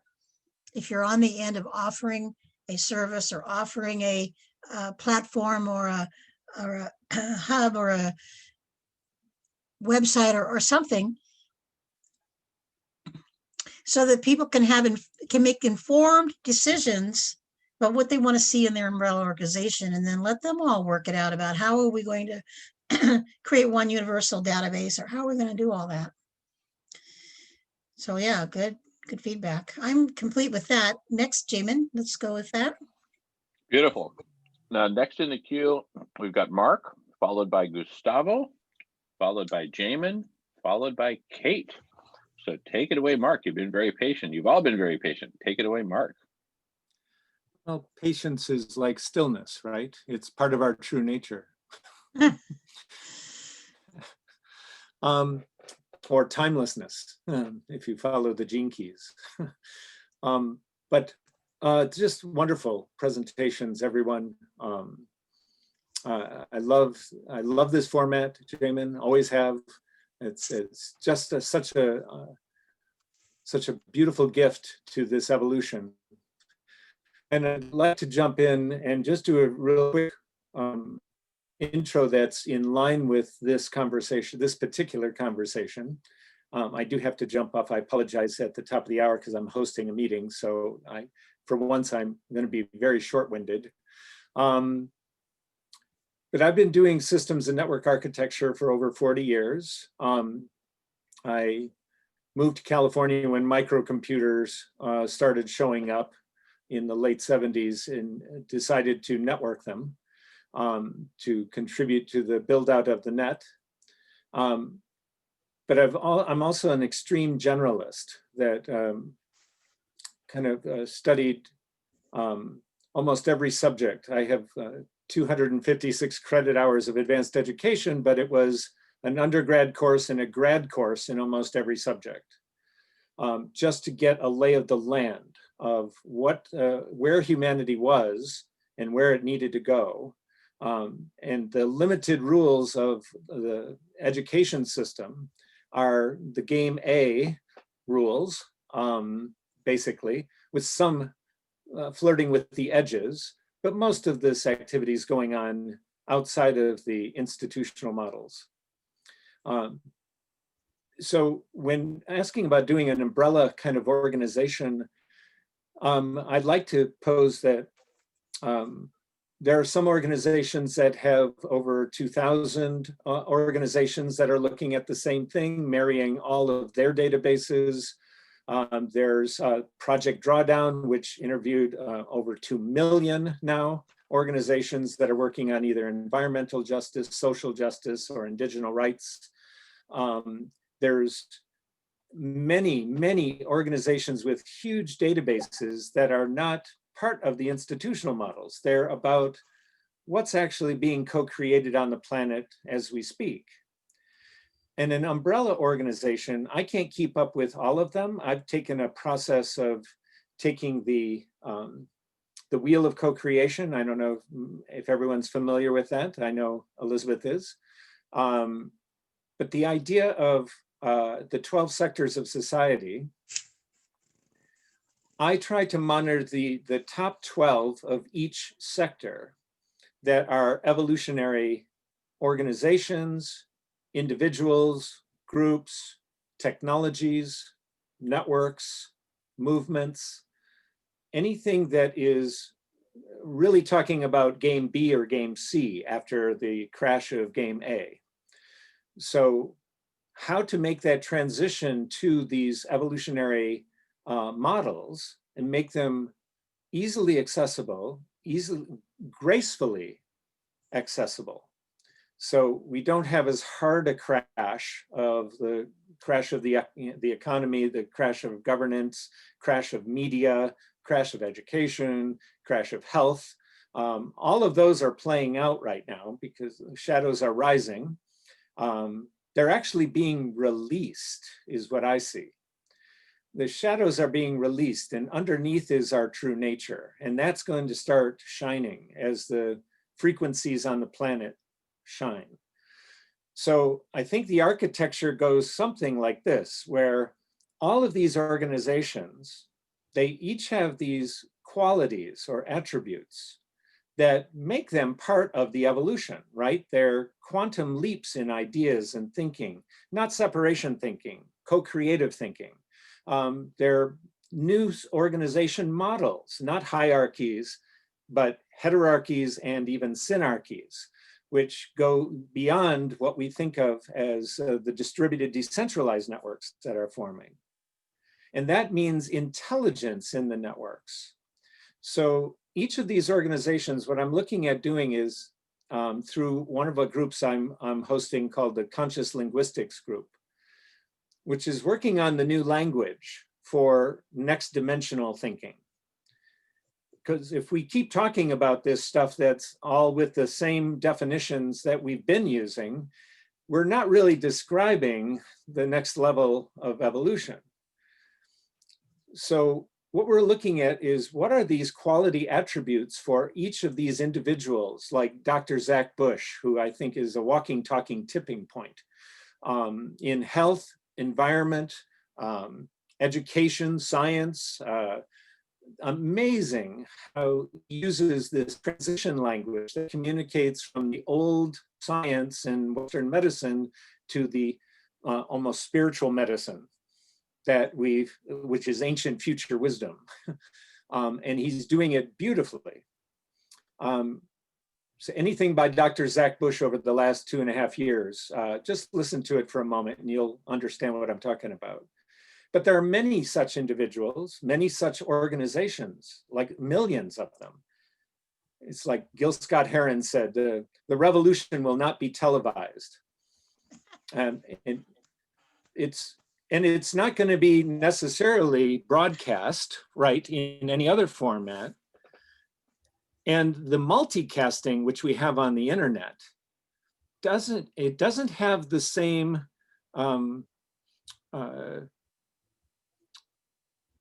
consensus making that broadcast media does. Arno Penzias, the chief scientist at Bell Labs, once told me when I was evangelizing the internet back in 1998, before social media, talking about social media coming rapidly, he said, broadcast media has something the internet doesn't have.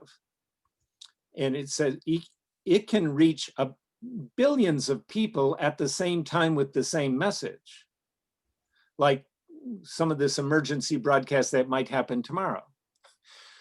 The idea that broadcast media can form a consensus reality, either 51% for or 51% against, is a very powerful medium that in multicasting that we do on the net, where we have lots of little groups and they sometimes find each other, is like all of these islands of coherence that all we need is to link them. So what I'm proposing is that we can use technology and these new systems that put these attributes of evolution associated with all of these beautiful groups that are doing amazing work. But instead of a search engine, we end up building what's called a synergy engine, which matches all of these groups with similar passions, similar vision of a more beautiful world, and match them based on, oh, you have something we need, and we have something you need, and you have something they need to accomplish the action of manifesting that solution.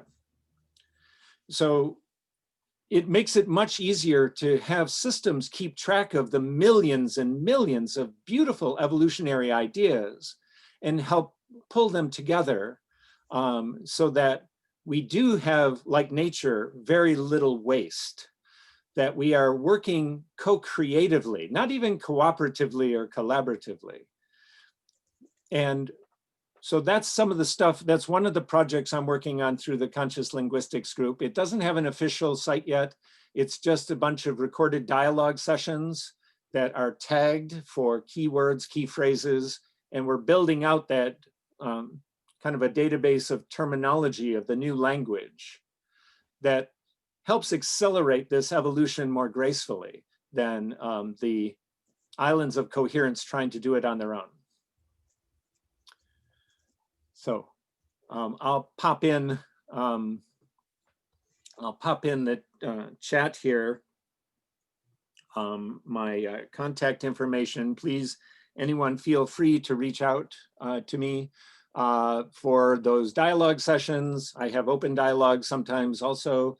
And you're right, Ananda, I think the getting people together in groups of 2 to 5 people in dialogue instead of even these large conferences, which there have been, like you said, millions of them, but you can get burned out by having so much information all the time and then trying to keep track of them and then trying to network them. I mean, that's a lot of work. I know, I've been trying to do it. That's why I've limited the top organizations that rise to the top, that unseat one of the 12 in each sector. Each of the 12 sectors have those top evolutionary groups, individuals, networks, or something. And then I saved, according to Dunbar's number, I kind of saved 6.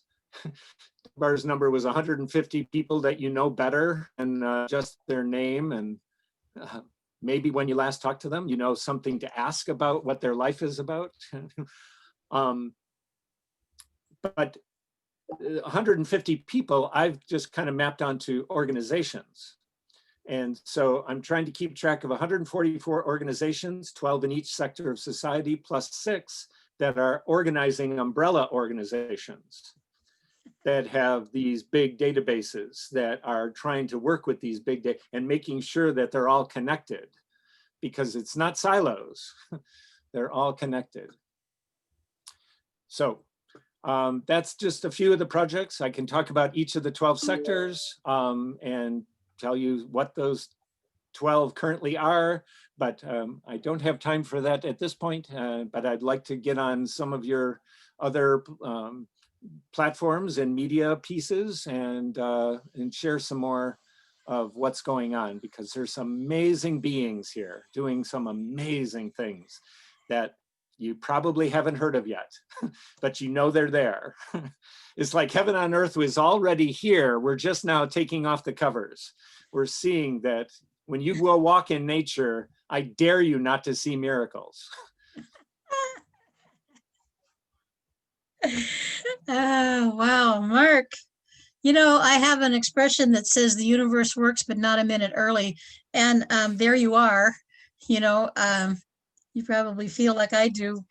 We've been way ahead of our time for a long time, and it finally feels like it's catching up. But boy, we sure appreciate all the work that you do and have done around the whole systems process and the idea of systems with little waste. Boy, you know, it's making me excited I'm looking forward to the day when, you know, it's all one. And we, of course, we've got the technology in place where we can match a synergy engine with matching with, you know, what you're looking for. Because right now, if you went out on Google and you tried to find, you know, new paradigm shifts for a new economy, you probably, I don't know what all you get, but point is, we need our own arena. We need our own, we need our own funnel for money. We need to, you know, support each other. And the systems are already there. I'm just so excited about the stuff that you talked about. I'd like to invite you back. Before we go, Jamin, we're going to announce the next time we're all talking together again. So I'd like to see you back for that, Mark. I'd like to hear about the 12 directions that you talked about. You have so much more to bring us, but it's so comforting for me to know that behind the scenes out there are all of these people already working. It's already done. It's already done. It's amazing. Thank you, Mark. Appreciate your time so much. Good luck with your next meeting. And I do have your information here. I'm going to keep in touch with you directly, and we'll do some more connecting. Awesome. Yeah. Thank you. All. Thank you. Bless you. Love you all. Yeah. Love you, Mark. Great to see you. Thank See you you soon. thank you for joining, Mark. I invited him. I need to check out it for just a minute to return a call. Go ahead with the next guest there. Jamin? Absolutely. Yeah. So next in the queue, we've got Gustavo, followed by Jamin, followed by Kate, followed by Glow. So Gustavo, whenever you're ready, please take it. I'm ready. I'm ready, and I took a lot of notes, and I'm gonna have to cut in half because it's a lot of stuff. But I want to say that I hope that Mark can hear me afterwards when he reviews the video, because he already left. And it's like he said, it's a pleasure to be with all you guys. It's amazing to hear all your, ideas. And not what I'm trying to say is it's not just ideas. When we are here, we are actually hearing part of everyone's heart, like was saying was many people talk about passion, right? And regarding to passion, I need to make a correction. I don't have passion for Odoo. It's just a correction. Don't get me wrong. I just believe that Odoo is the most complete platform for us to organize ideas with different subjects and create teamwork and manage all this information and create content and stuff. But I think it was Elizabeth that was talking about the oxygen and the Amazon, right? Before? I want to make a few corrections. That thing about not having oxygen for Manaus hospitals was a case of corruption, and this was fixed. The Air Force already sent a lot of oxygen, and many other people were donating oxygen. So this thing is fixed right now. And if anyone is feeling bad for the people that doesn't have oxygen, is okay. It's passed already. But regarding Amazon, which I think it's a very important part of my speech right now, I want to invite everyone to think about a different perspective. And this goes back to 1997 when I was an exchange student in Loy Norris High School in Michigan. And we used to have a class called bilingual class for the foreign students, right? And one day the teacher was asking us to stand up and point at the map where we came from and talk a little bit about our country. And I did, like everyone did. But I was surprised because at that point in 1997, at the map that was on the wall was saying that Amazon was an international area that belongs to the world.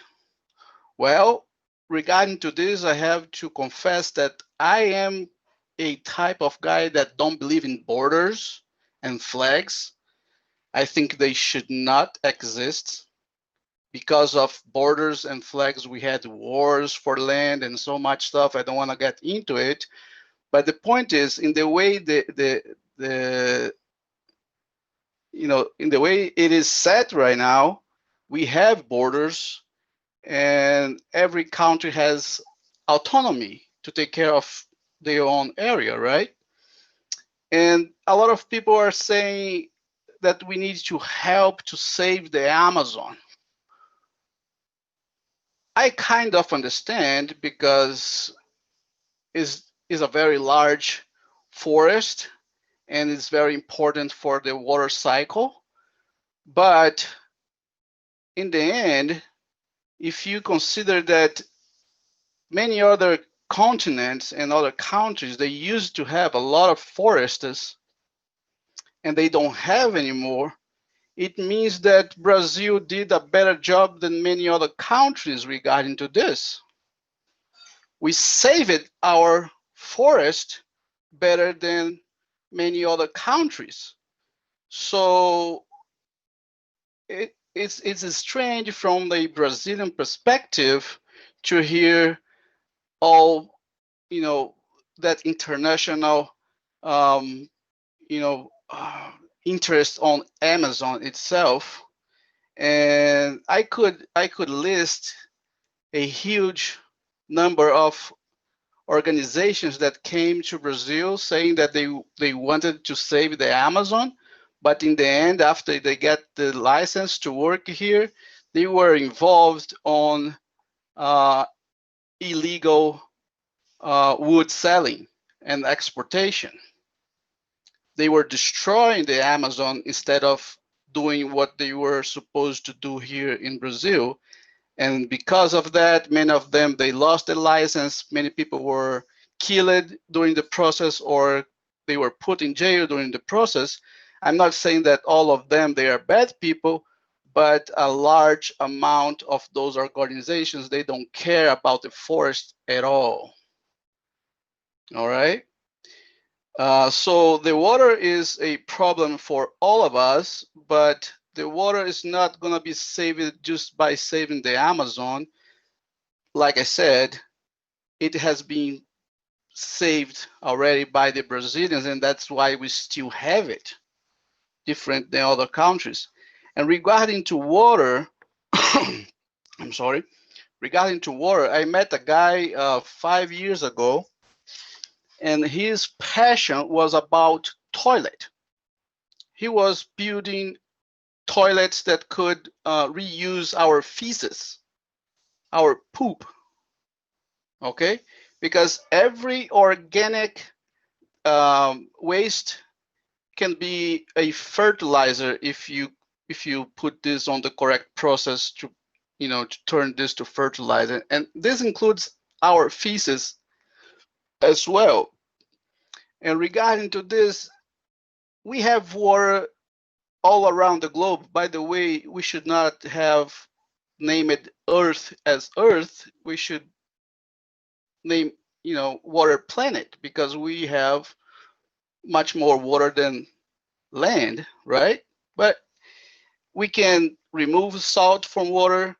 We can, and we do it, and we do this already. We remove salt from water, and we have clean water. We have so many types of water purification. So the water itself is not a problem.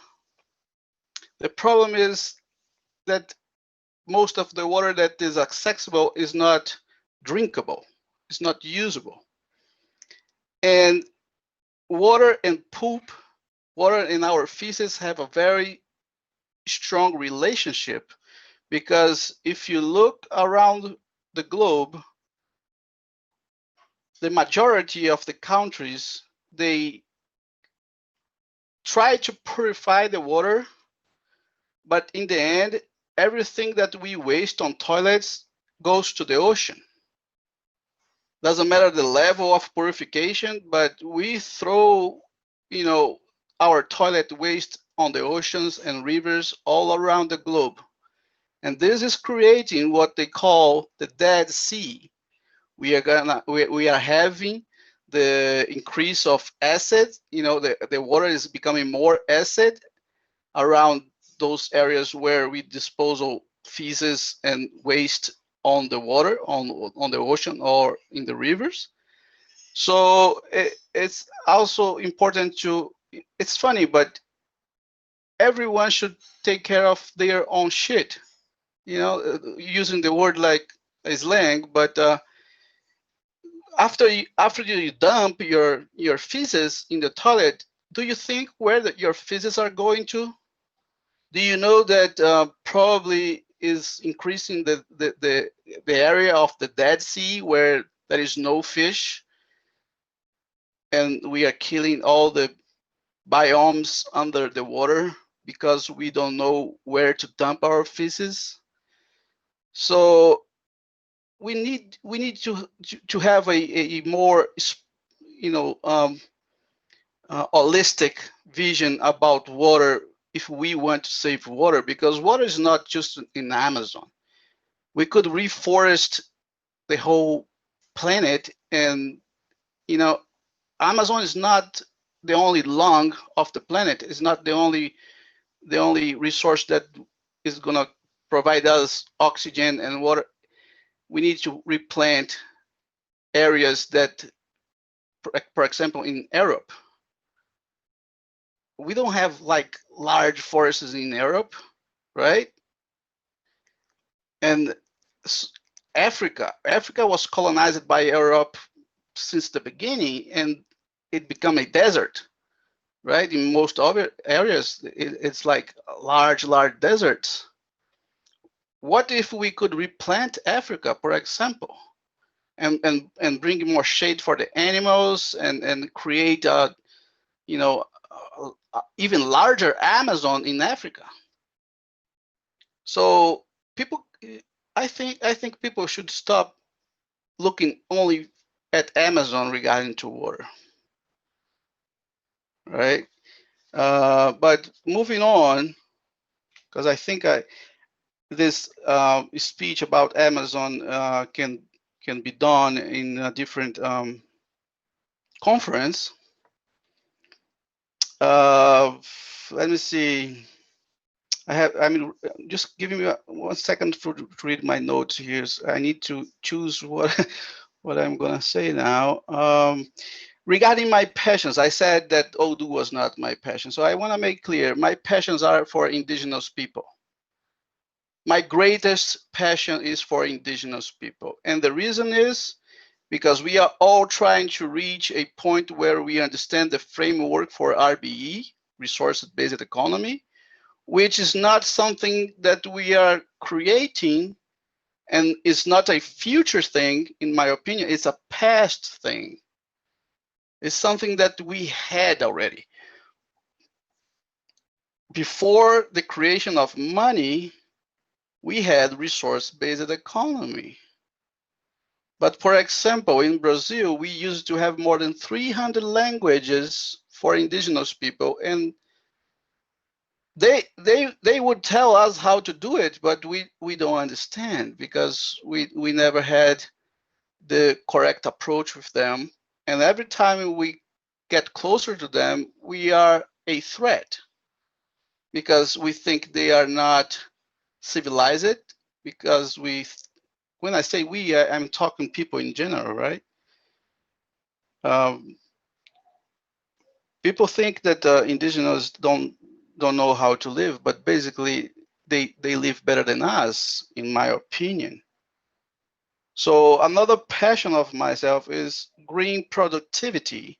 So we can produce things in a safe way that we don't threat the environment. And that's another passion of myself. And another passion of myself is open source technology, because I don't believe in patents. If you create something and it's good, share with people. If they can do better than you or similar than you do in another place around the globe, good. Let them replicate. That's what I try to make people understand. And the last thing that I would encourage you guys to think is, many people look for information on the internet, and when they think about searching something, they think about Google. Okay, that's fine. Google is the creator of a very large and known.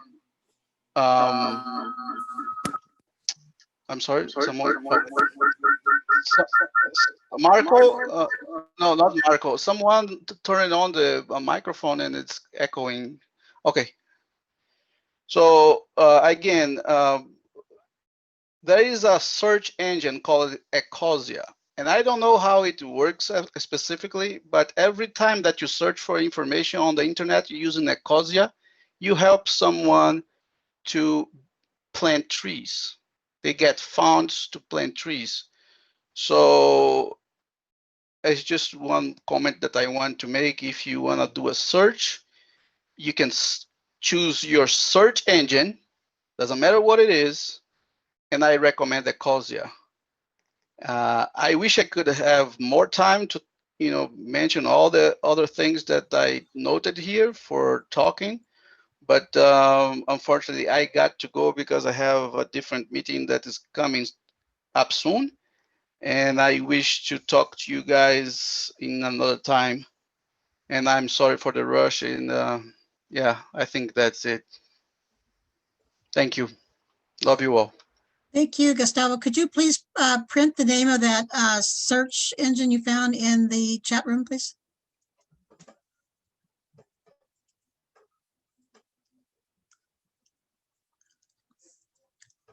Is he gone? Can you hear me? Yes, He's I'm still here. here, I'm but he's working muted. on. Yeah, I'm working on it. Hold on. It's Okay, on the chat. Gustavo, It's on the thank you chat so right now. much. Yeah, thank you so much for sharing, Gustavo. We appreciate that. Now, what we're doing here is we're demonstrating how easy it is to be a part of a discussion. What Gustavo did was he listened for a long time and he heard people and their perspectives on things and their passions, their ideas, and their descriptions and all of that. And then he came back with some input that he wanted to put on each one of them. And he took good notes, and then he was able to come back and add to the conversation based on what people said. This is what's missing and why we need to keep the conferences interactive and short and to the point, and maybe even more structure as far as topics go, because it's easy when you have this kind of a platform to get off into some kind of a tangent or something that doesn't really have to do with the design of this particular call. Yeah, you shoot yourself. But here's the thing. I'm gonna give an example, a real story. This is called an Ananda story. Ananda has lots and lots of stories, but I happen to be gifted the opportunity to be in Oakland, California, the very week that the Occupy movement busted out. And so the general public met in the plaza in front of the federal building, and they had these microphones set up 24/7 all over the plaza. And anytime you wanted to, you could stand up and you could use your voice and you could speak about the things that were going on at that time, where a lot of injustices and a lot of wake-up calls about how we've really been lied to about our money systems, and all of that was very emotional for a lot of people. Were losing homes and foreclosure and things like that. Point was, people who had absolutely no experience of ever using their voice before got to have the chance to be up in front of that mic. And I'm going to tell you honestly, they weren't good at it, because never have we had the practice of really getting good at expressing ourselves and using our voice. Our voice has always been contrived. Our voice has always been smothered. Our voice is not given the proper media exposure that it needs. There's all kinds of things that have been blocking us as a human race about expressing ourselves and using our voice. That's why when we come onto these conversations, we're going to get very good at understanding what the topic is and how to speak succinctly and how to stay on topic and how to rotate around the discussion so that everybody gets a turn. Because honestly, we have never had the opportunity to use our voice before now. So what we get to learn how to speak succinctly and speak in circles and get everybody's input. Gustavo's expression was very wonderful because he was referring to things people had said earlier. And that's an opportunity that a human being would not have had if he were just at conferences, just listening to people and their presentations. So that was very, very valuable. Thank you, Gustavo. I think he's no longer with us. I'm still here. I still have a few minutes. Thank you for your words. And Although I I hope would invite you to. I hope I didn't hurt anybody with my speech. Oh, of course not. We're just yeah. learning. We're just learning. We eventually will learn how to have these kinds of meetings, and we'll get very succinct about designing action plans and setting intentions and getting very clear and focused and all that. But right now we're just learning. We're just learning how to talk together. So I'm glad we have this platform to be able to do that. I I do agree. invite you all, though, I do invite you all to stay with the topic of building building a universal umbrella, and you woke me up to using the additional words, an open source universal umbrella, and what all that means for the people interested on this line. So please stay focused on that, and know for sure that you can come on and express yourself anytime you want to on the conversation.cc anytime, 24/7. And our beautiful friend here, Marco, will let you in and he'll greet you. He's there all the time for you. And then we also have the press conference, which is every Thursday, and that goes on from on Central Time, it's from 1 to 7, so it goes on for several hours.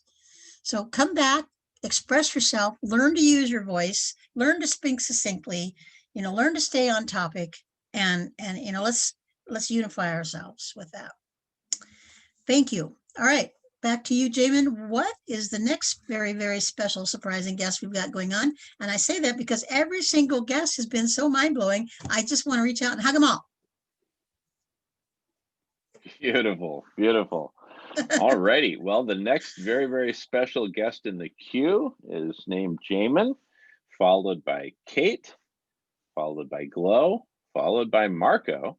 And I've got a few things to say. I'm going to try to keep it concise, as I think we've got a huge opportunity here to make our points concisely and then keep it flowing.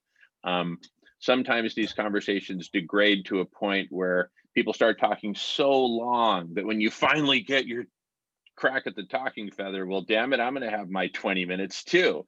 And we get these 20-minute speeches, and the next thing you know, half the room has fallen asleep, and we've kind of lost the plot, shall we say. And so here's my 2 cents as to getting us back on the plot, which is what brought us together originally, Ananda, last Friday was, hey, we could have a conference to bring all these different, change groups and change communities and transformational communities together. We started building on that, and I made a case for that it'd be an ongoing thing, punctuated by a weekly press conference of very concise, actually policed concision, for lack of a better word, policed concision, which is a 5-minute cap, but that's a very structured thing where the weekly press conference, you just have this fire hose of 5-minute presentations, which could be announcing a new project to the world, it could be giving an update on a project, and then pointing to an open house. Hey, if you want to know more, if you want to talk with me about this, meet me every Thursday from this time to this time in this place, and we have a recurring open house. So I'm a huge proponent of that structure because I think that's sorely needed in the world right now, and that really promotes this kind of conversation that you're talking about, Ananda.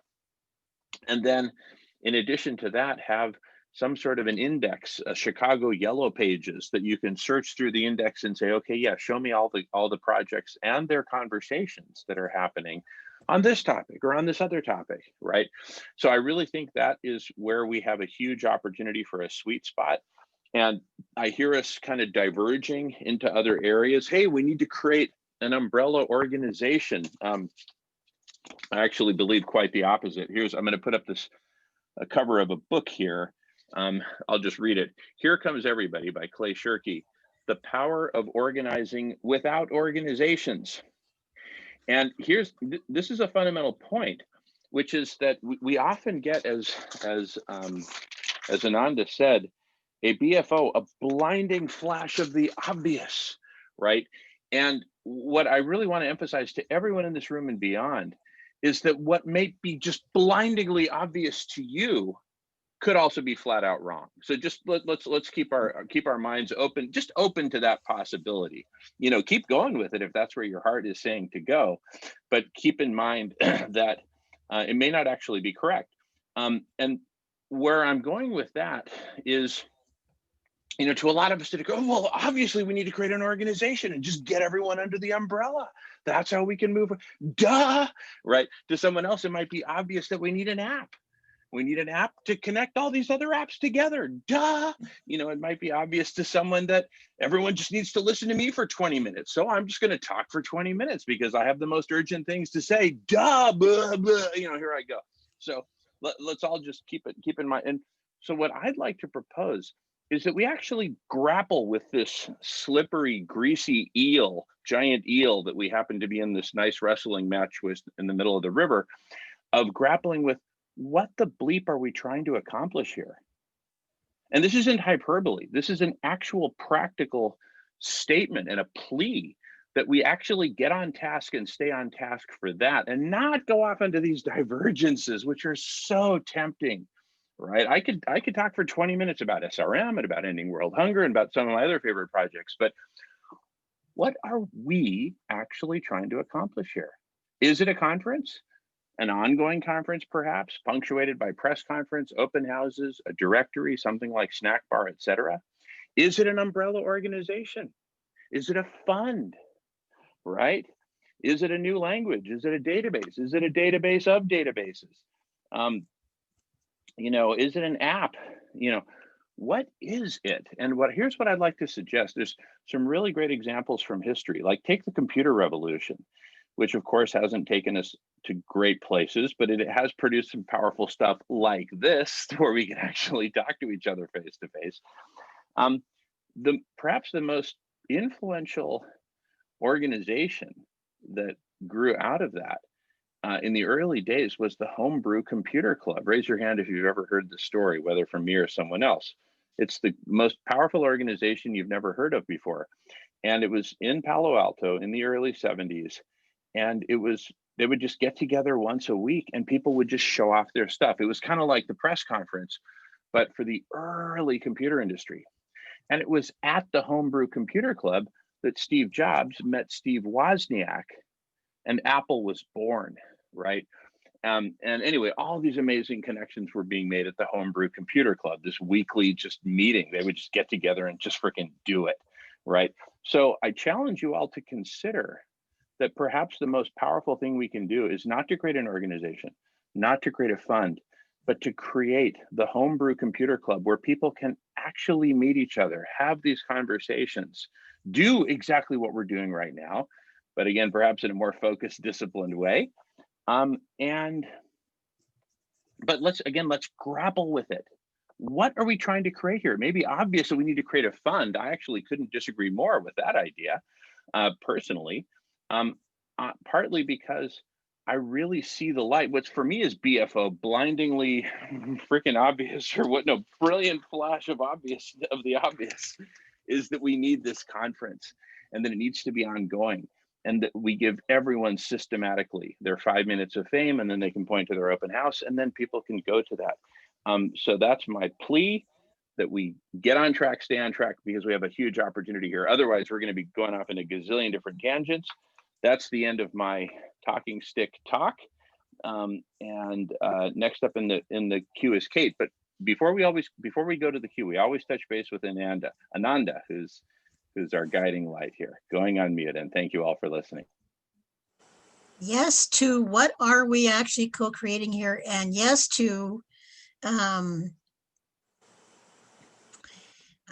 ongoing conferences where we can discuss things, and yes to staying on topic and disciplining ourselves to speak succinctly. Yes to that. All right, next guest. Next up is Kate, followed by Glow, followed by Marco. Go for it.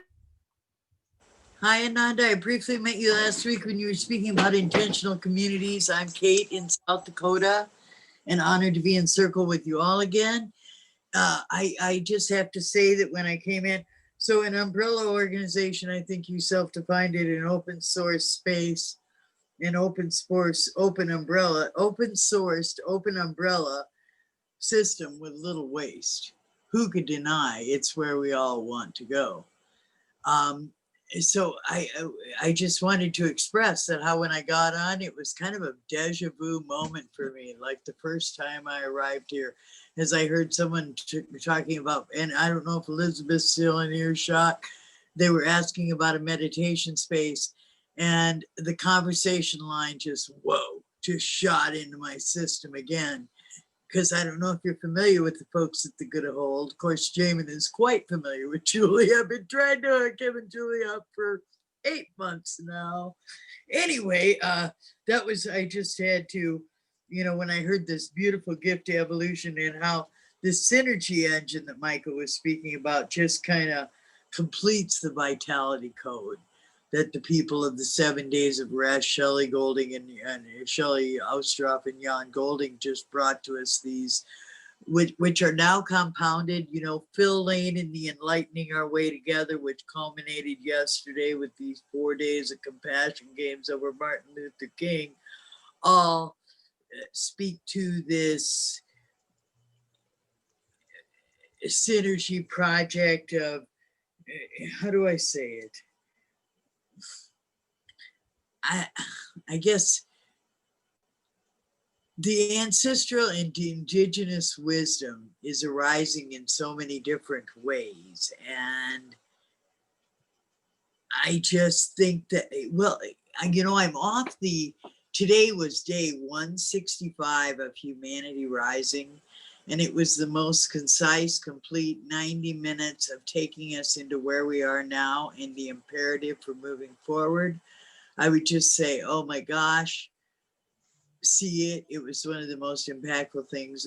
I was moved beyond, you know, the great speeches, the great sermons, all of the things that have moved me. Oh my gosh, today was, it was kind of a fountain of love mixed with a little bit of pride. But someone is talking about how that national pride has moved us. It was a welling beyond national pride in such a way. And so that's kind of where I'm at. I was really taken by a few things when I first came in and got this deja vu moment. And I thought, wow, it just feels like such a fit to have us both together. And I have to say it again. And so I'm going to pass the talk together, and thank you for listening. Talk late. Awesome. Thank you, Kate, for sharing that. And I just want to ask you again, and we got a long way last few times we've met by using our imagination and calling people into a what if situation. If you can imagine for a minute that we already have our umbrella organization all set, there is plenty of money coming in from all over everywhere. So your contribution, everyone's contribution would be 30 minutes a week and $1 a month. How feasible do you see yourself doing that? Oh, wonderful. Easy. I see the conversation into time banking, such an easy one to have right now. And I'll give you hours in the garden. And here's what I think though. I feel like I'm kind of I'm one of the examples of what you don't do to your children. And if we can discover children and what their passion really is, and get that passion focused young and expound on that throughout their life, well, that's where the biggest engines arise. So yeah, you'll find me working towards anything always. Long to live in community all my life, haven't been able to. So this rugged individualism kind of, you know, have my own garden, do it all, cook my own, grind my own, you know. But now I've kind of gone plant-based and just finding myself shifting gears in life, continuously asking, how do I serve? And so with all of those things you're involved in, you don't think it would be a hardship at all to ask everyone who wants to be part of the umbrella organization to donate 30 minutes a week and $1? You don't think that that's, you think that that's feasible? I certainly do. Can you imagine what that would do? You know, I got to tell you, it's almost mind-boggling when I try to think about the tax base that we're all involved in. You know, every $100 I spend, $10 is tax here. Yeah, property, you know, it's mind-boggling to me. I can't even imagine what we might do with such things. I dream about a moneyless society. Yeah. Well, until we get to a moneyless society, we're going to need the old world money in order to set that up. But if we had plenty of funds for the people in the front lines doing that, we could accomplish so much in such a short amount of time. And we could honestly stand up together, united with arms hooked, and say, we have everything we need.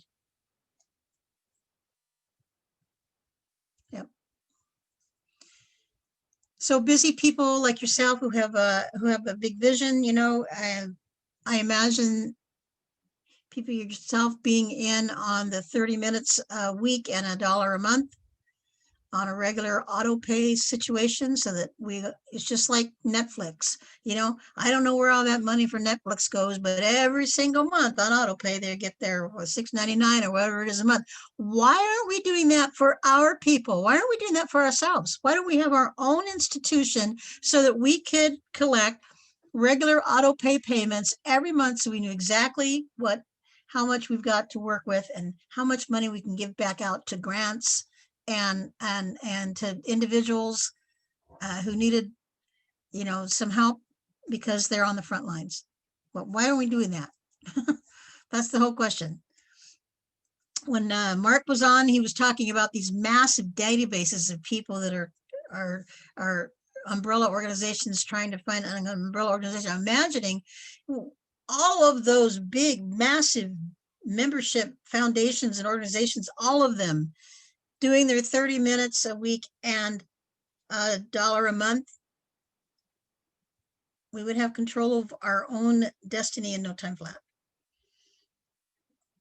All right. Thank you for sharing that, Kate.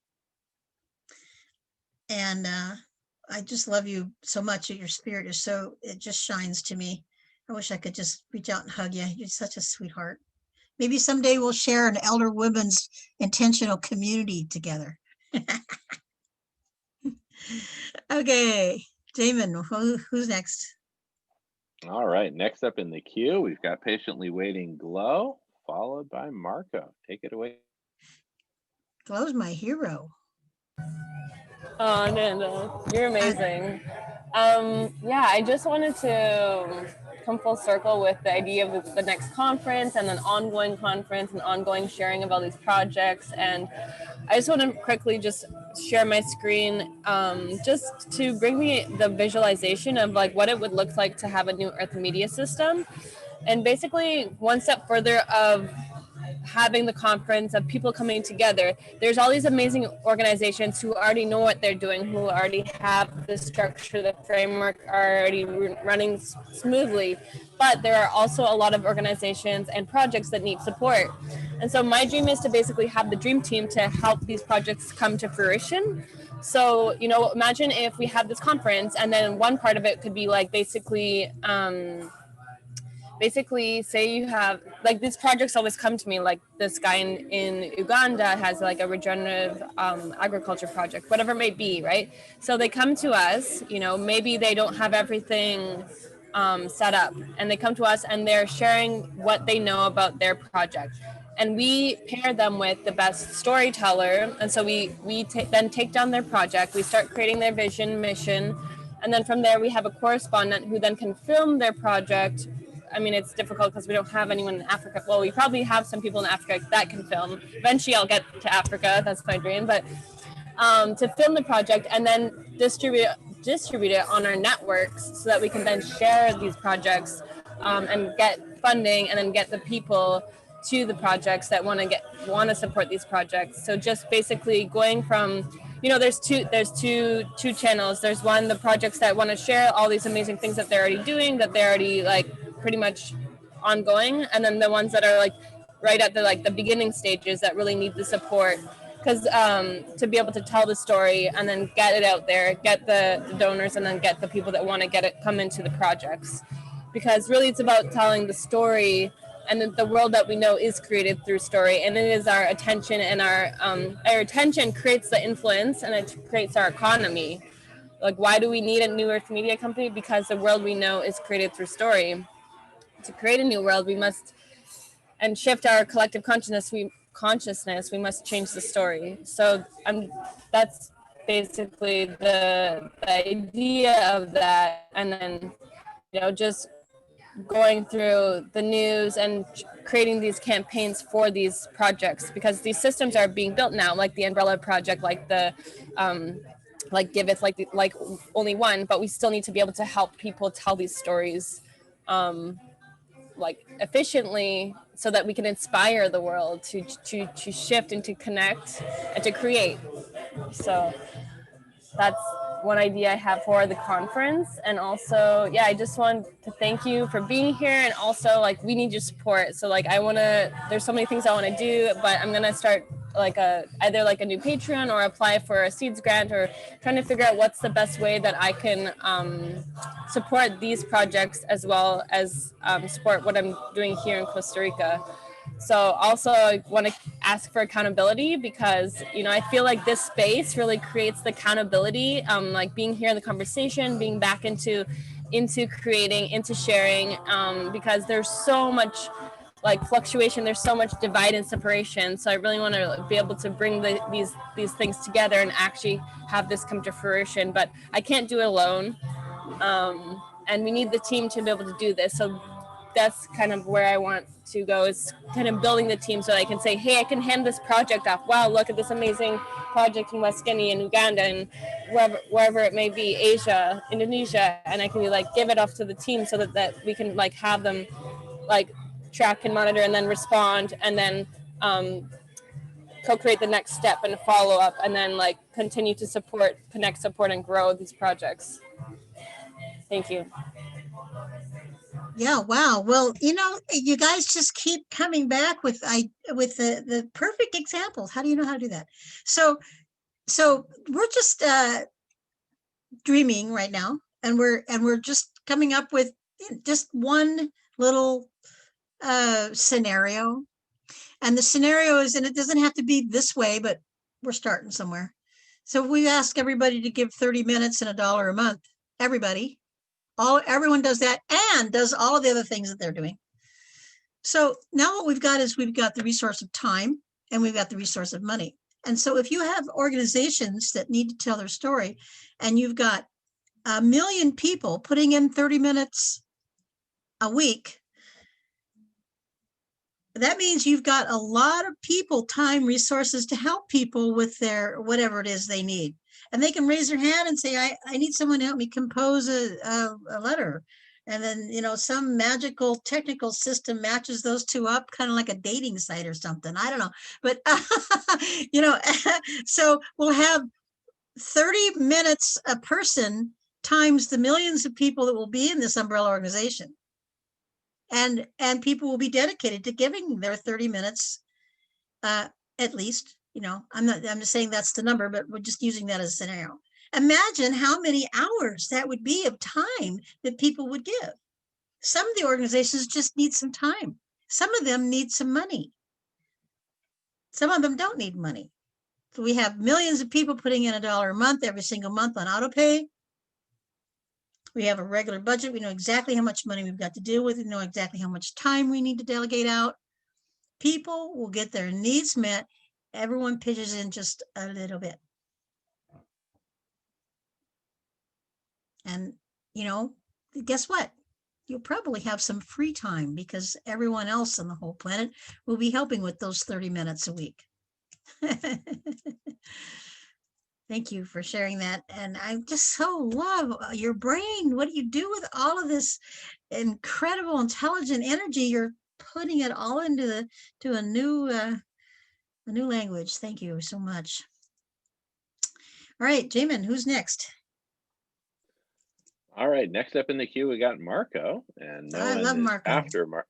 Yeah, Marco, brother. Wow, I kind of overwhelmed again today, and I kind of lost some of what I had, but it'll come back at some point. But Ananda, the way you first approached us today, you know, you said, why don't we have our own umbrella entity, and why aren't we, you know, funding ourselves through that umbrella? And I think just to answer that specifically is we still have a lot of ego in the world, you know? And I'm not sure now, right now we're bathing ourselves in like-minded people all the time. And I find that I wish some of the people that were here earlier were still here. You know, it's like Mark Wagnon. I think I've met him at a full moon potluck dinner one time, and I see that he is, like, if you go to Facebook, which, you know, we're still, many of us hanging on to that just for the messenger and the communication part of it. And you know, we've got 30 friends that are the same, and when I look at who those friends are, I mean, Jamin's in California, you're in Texas, Kate's in South Dakota, Flo's in Costa Rica, I'm in Michigan. I keep running into the same people from all over the world in these same Zooms that I'm in. And I think, you know, we've got a beginning, and then but we still have a large population that is clueless, totally clueless. And it's a huge job for us to just educate people. And then, you know, there's still, I see it time and again, you know, that little bit of ego that sneaks in where somebody, you know, I'm not sure quite how to word it, but you know, it's still a barrier for us and something we need to think about all the time. Keeping that in mind, we still plug forward.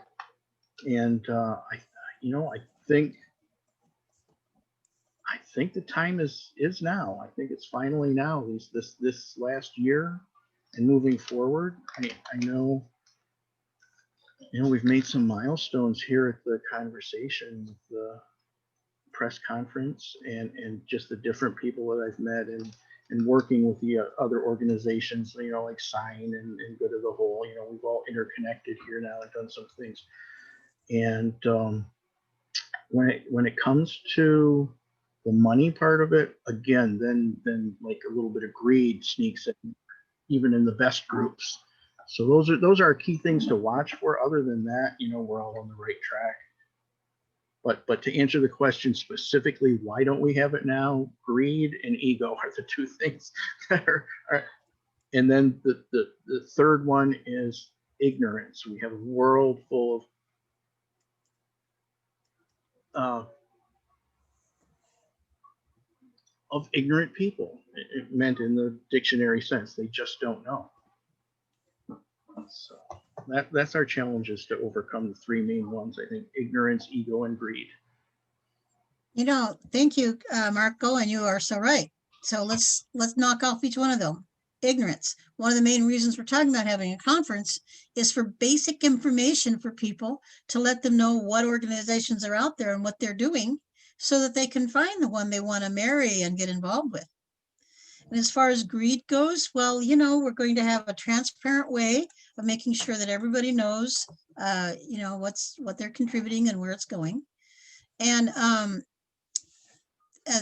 so if everybody's putting in just a little tiny bit, there's no reason to, you know, there's no reason to get, you know, to have a conversation about scarcity and lack and limitation, because it's going to be such a small amount. And like I'll repeat after Mr. Wrigley's chewing gum, he said, I don't want a lot of money, I want 5 cents from everyone. So if we just took the people we've got that we talked about today and all of the organizations that everybody here talked about and all of their networks, there's enough there to create a base to be able to create enough money that we can create professional videos and whatever we need to help people understand what we're doing here, so that the majority of the people who are clueless, that can be informed. And as far as ego goes, okay, so you put in 30 minutes a week and $1 a month, and that's all the contribution you have to make to the umbrella organization. That's all you have to do. And the and keeps coming back. And keep doing what you're doing. And join the open source umbrella organization. Be in support of that so that we can support the rest of the world, and keep doing what you're doing. So if you don't have to stop doing what you're doing, or you don't have to compete with what you're doing, because there's, you know, we have a list of 5 or 6 platforms and they're all listed there. Kind of like, you know, there's a Burger King and a McDonald's and a chicken place all on the same block. You know, they're competitors each other, but there's plenty of them because they're in every city you go to, you know. So I don't think we need to have a need for greed, a need for ignorance, or a need for ego, because you can keep your ego. If you like your product and your product is a base number one, then okay, put it on the foundation list. Good points, Marco. Thank you for that. Good answers. Thank you for that. Yeah, we just don't need to be spending our time anymore worried about scarcity and fear and lack. We don't live there anymore. We have plenty because there's plenty of time, plenty of technology, and plenty of people. And plenty of money. There's plenty of money out there. And if we just all funnel it. I mean, just imagine for a minute, we've got $2 million a month coming in every single month. What are we going to do? We're going to have money to make decisions with, folks. Our money to make our decisions with. You know, I think we should support Marco. He's here 24/7. Let's just send him a big old check. You know, we'll Be nice. I don't know exactly how it's going to go, but we have rotating committees that we get into consultation about. We have money to make decisions with because we've all contributed to that. So what are we going to decide this week to do with our $2 million a month that comes in every single month like clockwork? You know, we'll have a list. Well, let's support this one this time, you know. And the next time, you know, we'll support this one or this one, or, you know, people will be, in order to get that money, they have to apply for it. Just like you do a grant or a pristine college, you got to put your foot forward and apply for those grants. And you have a grant approval committee that approves the grants, and that can rotate around however that looks. I don't know. That isn't even the point. Point is it's there. And we have people making decisions with the money that we have to make decisions with. We don't even know what that's like. Major, massive corporations make decisions. They have money to make decisions with all the time, and they choose to do things on our planet that are unheard of. Unbelievable the things corporations choose to do about our planet because they have money to make decisions with. Well, what would happen if we had money to make decisions with? We're going to change the whole education system. And that catches on, you get 2 million, and then you get 5 million, and then you get 1 billion, and you get, I don't know, 57 billion people on the planet. Okay, only 4 billion of them contribute. That's okay. $4 billion a month to make decisions on. I think we're going to start supporting some pretty beautiful, massive changing things. All of us doing a little bit at a time. That's my BFO. Yeah, and the BF part has nothing to do with the F word. I always love to throw that in there. People think that's the first thing they'll go to is that, what? What are you talking about, F word? Thank you, Marco. Well worth waiting to hear you speak. Appreciate it so much. All right, who we got next? Jamin? All right, well, next in the queue is Jamin. And there's no one else in the queue at the moment that I can see.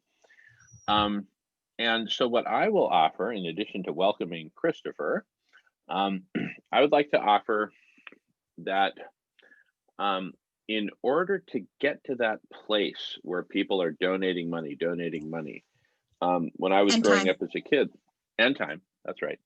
When I was growing up as a kid, there was only one television station that my parents donated money to and time, and that was PBS, Public Broadcasting. And but that's because they created really awesome content, right? What they didn't do was at the get-go say, hey, let's pass the hat and get everybody donating money, and then we'll figure it out someday later how we're going to. They created the content first, and then they got people donating money based on that. So what I would offer as a successful strategy, putting my strategy hat on, is to say, let's focus on creating a really awesome conference where there's no mention of money to begin with. You mentioned that you want to start charging people money and it becomes a deterrent. I'm just talking about from the get-go, right? Let's create this awesome conference, this ongoing conference and bring people together that way, get them connecting and talking with each other through open houses and through the press conference itself, et cetera, et cetera. And as this community starts to grow, which I think it totally can, because there are so many people who have great projects that they want to communicate and updates that they want to give and open houses that they want to host. Let's start there. It's simple, it's clean, and it's incredibly attractive. Just look at the turnout we had on November 19th and the energy, right? We need to make, I think that's our best shot to success, is to start there. Yes, we can dream into, hey, when we have millions of people here, but let's give millions of people something to see, right? Rather than just say, hey, millions of people, come here, come here, come here. We want your money, come. We want your money and your time because we have this vision. Let's show them the vision at least beginning to realize itself in bringing people together and creating this amazing network of organizations and open houses and conversations. And then once we have the millions of people here, then we can say, just like they did on PBS, hey, television worth watching is television worth paying for. If you have the means, please ante up and just give people the opportunity that way. But let's first create something great for them to come to, other than an opportunity to pay money into something, right? Those are my 2 cents. And with that, I'll pass the talking feather. Thank you. Yes and no. So let's see. I'm digesting here for a minute. So yes, we want to create something amazing for people to come to. And we've all been kind of in agreement that we don't want it to be a long conference with one speaker after another. We want a platform where people can integrate. For me personally, if you told me that I needed to drop $1 in to the box for today's experience, I would drop in 5 or 10 because it has been so valuable to me. And the thing is, we need to get away from the concept that money equals scarcity. Money equals something bad. You don't want to have to ask people for money. So here's the thought that I had. What if we put together a series of conferences that went on, a lot. It wasn't just one day, but we had topics on each day. Today, we're talking about platforms. Next week, we're talking about apps. The next week, we're talking about, whatever, I don't know, organizations, networks, databases, whatever, all the things we talked about today. And people can come in. What?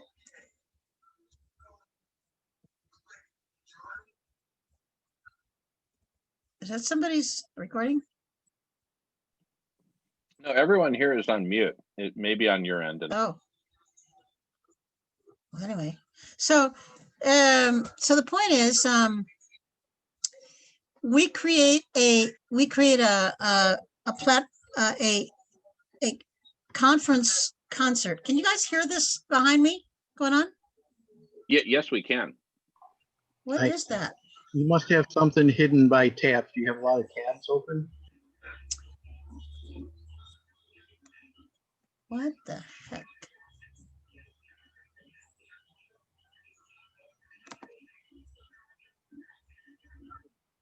Wow.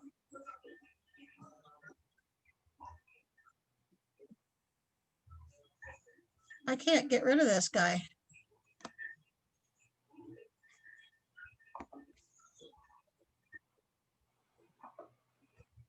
Oh, well, you know what? The organization wanted to come in and join us.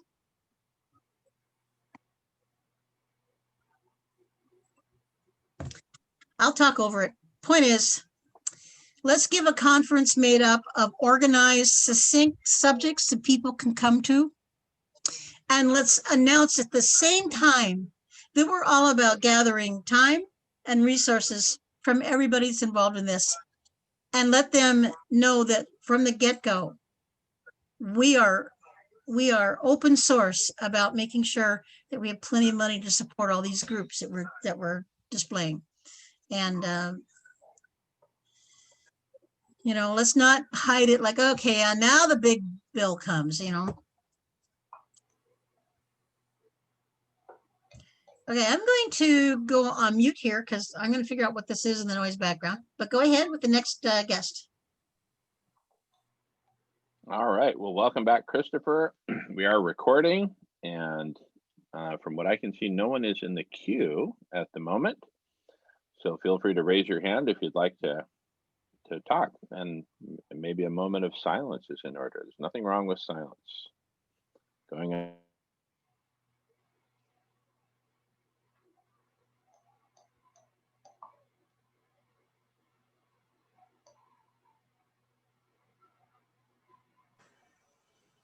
I have to pull on the silent thread because one of my favorite voices, you know, I'm just off being with John and Summer and Phil and Joe and all these amazing powerhouses. If I say Phil Lane Jr., Ananda, have you heard of Phil Lane Jr. and his movement? Jamin is quite familiar. Marco knows Phil Lane. I see Marco in a lot of circles. Looks like we frequent the same places. It's kind of cool. Anyway, Phil Lane has spent his life making allegiances with indigenous people around the world. And he brought them together in a couple of online conference type settings in the last couple of months, where we're getting all kinds of wisdom and just understandings. I want to say that more than anything. Just this is how I understand the world. This is how we operate in it. And the most compelling thing that happened through it all, and I think it's kind of metaphor that it's like, the Amazon's out of oxygen. Well, yeah, hello. That's the big, I just feel like it's the voice of Big Mama. It's the only way, you know, she's been screaming at us through the waters for years. We're not hearing her. She's been screaming through the air currents, change your ways. Anyway, these young Amazonians, here we have 28-year-old Erica. Can't think all their names right now, but they will show you where they used to live. And then along came Texaco and brought their land and did, the exploitation of but when you hear these elders speak, your heart just sings, and you hear them talk about that we must sing our songs together so that we remember this one song of the universes. And that's why the other thing, when I walked in here and felt the talking circle principles being respected, that was another thing that made me think the biggest match in heaven would be the connection field and the conversations. And I just can't get that out of my head since the first day I came here. Honestly, boy, I get so off track. People say going on a conversation with me is like a little journey with many stops. Is that just Christopher messing with us?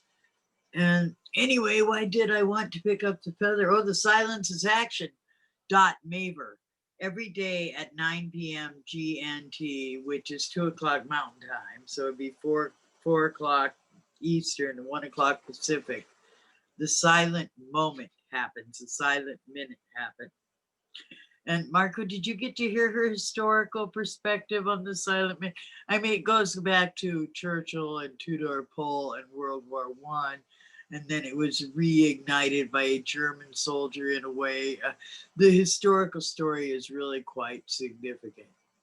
Anyway, this silent moment has been going on in some form or another for 70-some years, I understand. And so Dot Maver has kind of reignited that. Now, Dot is also a very well-spoken person on the astrological picture. She's just, I really can't tell you. She's like the grandmothers. And I think as we're listening to this wisdom coming from the African Bushmen, from a gentleman in Australia playing a ditch, from the women in South America, just from everywhere, that we're, I had something profound to say and I lost it. That's what happens on the journey with through my, let's see if it comes back around here.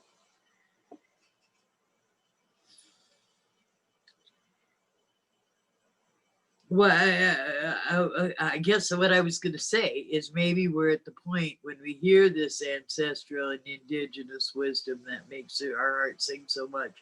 Finally, we will see that these extractive ways, we must extract the wisdom of our ancestors rather than the minerals of the earth. That was my powerhouse line to end on. All right. Thank you for listening.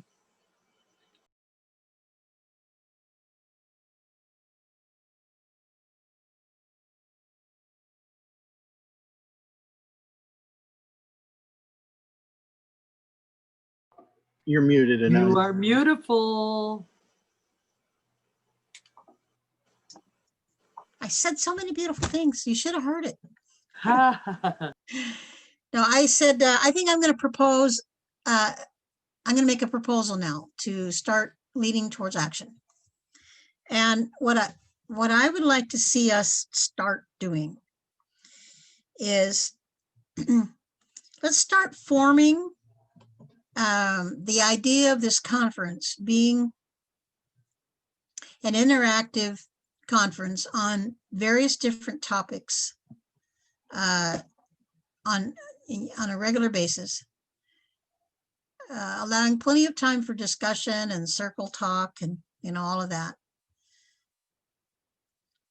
And I'd like to see us, just for starters, I'd like to see us categorize the topics that we're going to address.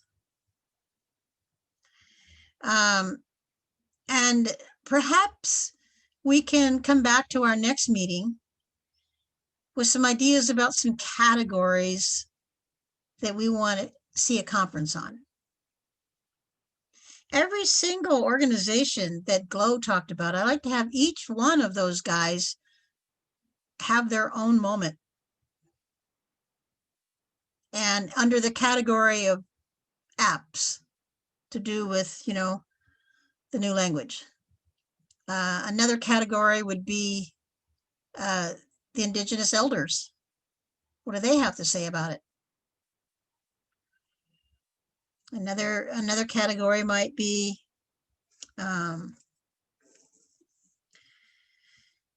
systems that Mark talked about. So I'm kind of thinking an action step would be to name our next meeting and to put a notice out to everybody that was here today, if that's possible. And come back to the next meeting, naming just the headliner title of some categories that we might want to put in our conference. What do you guys think of that? Start there. I love it.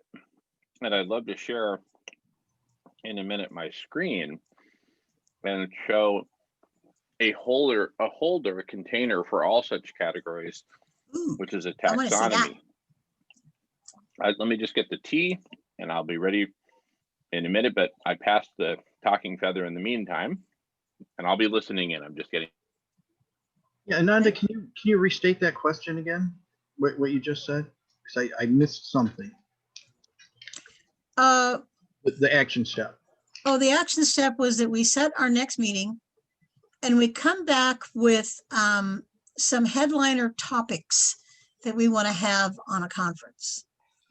And then as everybody comes back, we'll be able to group together, the ones that are similar and the ones that belong together and all that. And so I was thinking an example would be all of the people that are forming apps right now. Let's have them all come on to the same conference and share with us what their app is and what it does, and you know, things like that.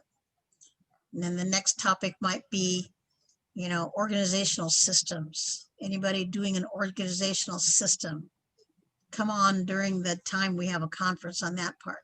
But allow the conferences to have plenty of time for circular discussion and integration, not just lectures.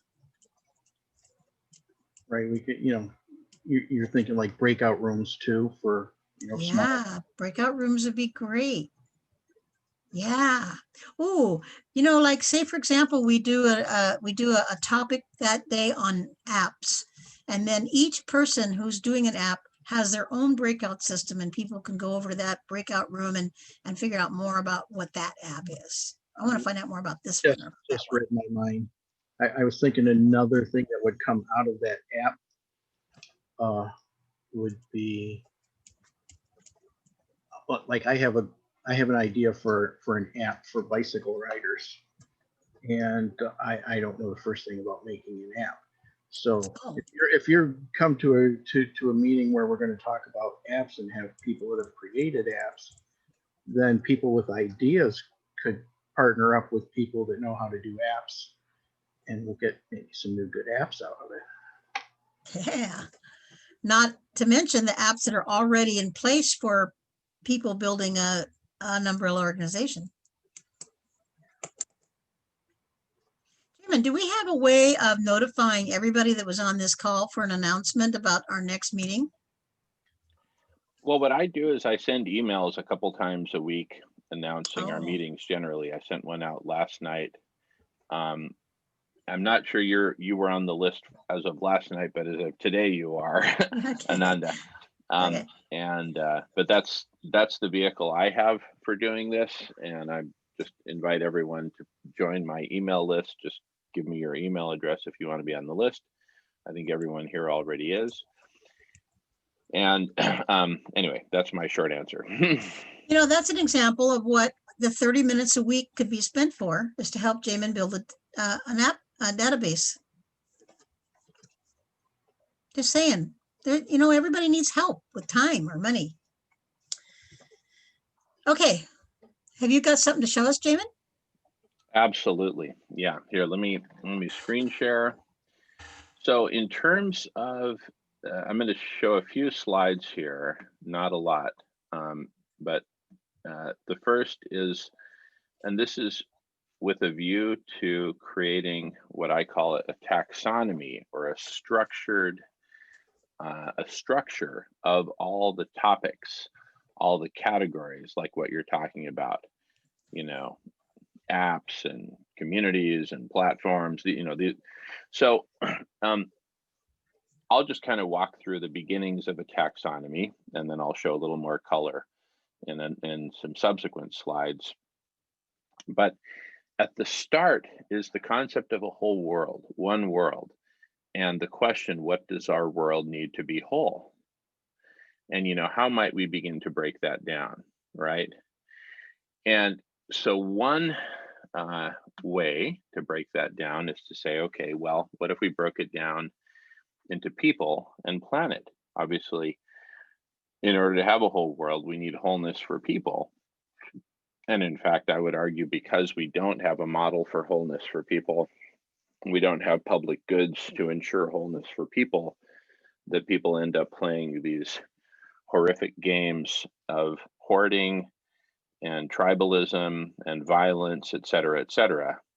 And I often refer to wholeness for people as, imagine you're sitting in an airplane and there's a loss of cabin pressure, and the passenger sitting next to you is your Mother Earth, right? Whose oxygen mask are you going to put on first, yours or Mother Earth? And I believe that we're shooting ourselves in the foot by not putting our own oxygen mask on first, right? And for example, not making sure that everyone has enough to eat, while we, and instead focusing on something else, whether it's SRM or the Amazon or whatever. Anyway, so wholeness for people and wholeness for the planet. Let's put on our own oxygen mask so we can take care of our mother and her oxygen mask. And so this for me is a logical starting point for the taxonomy.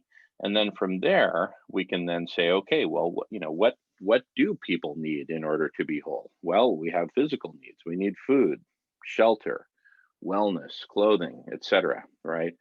And then we have higher needs. We have a need for community, something we're satisfying right here, right now, in this room, in this Zoom room, right?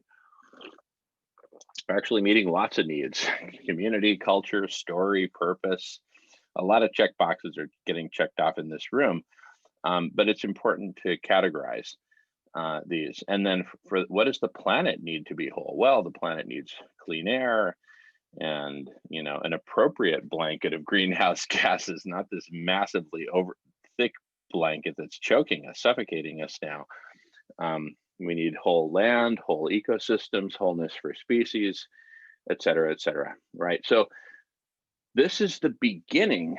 This is one crack at a taxonomy. And I'm quite a student of taxonomies and have been for many years. I'm going to go off screen share here and pull up another image that's a bit more colorful, as I promised earlier. This next image is a screen that shows kind of a different slice at a taxonomy. But what I wanted to first say about taxonomies generally is there is no single best taxonomy, like, aha, that's it, right? Different taxonomies have different purposes. Even taxonomies that seek to cover all the topics in the world. I mean, again, if it were up to me, I'd start with whole world and I'd branch it down from there.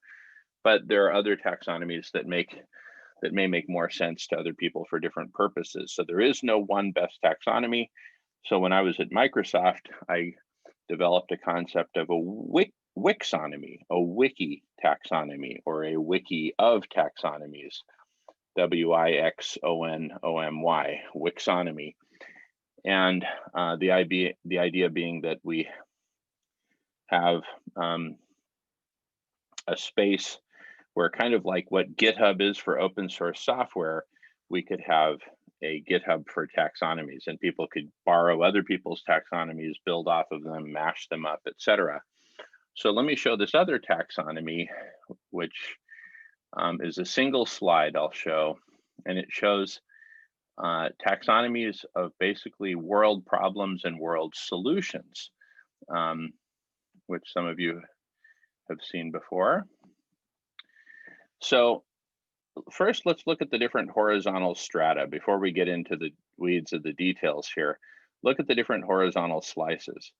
And the column on the left kind of has headings for each of the horizontal slices. So we have root causes that applies to, here, I'll move my mouse so you can see what I'm talking about. Root causes, that applies to all these on the bottom layer. Chronic world problems, that applies to these. Acute world problems, that applies to these. Mega solutions and meta solution. So imagine that each of these is a topic. So let's start at the bottom. We have root causes. What are the root causes of our problems? Well, is to what extent is it our evolutionary history? To what extent is it totalitarian agriculture? Thank you, Daniel Quinn. And was totalitarian agriculture where we learned separation and hoarding, and this is mine and that's yours. This is my land, my livestock, my this, my that. Remember when we used to live in community? Well, we don't remember anymore. It's been 10,000 years. What I call 10,000 years of solitude. There's the topic of dark forces and shadow, etc. And by the way, these are just kind of a sprinkling of significant topics in the realm of world problems and world solutions.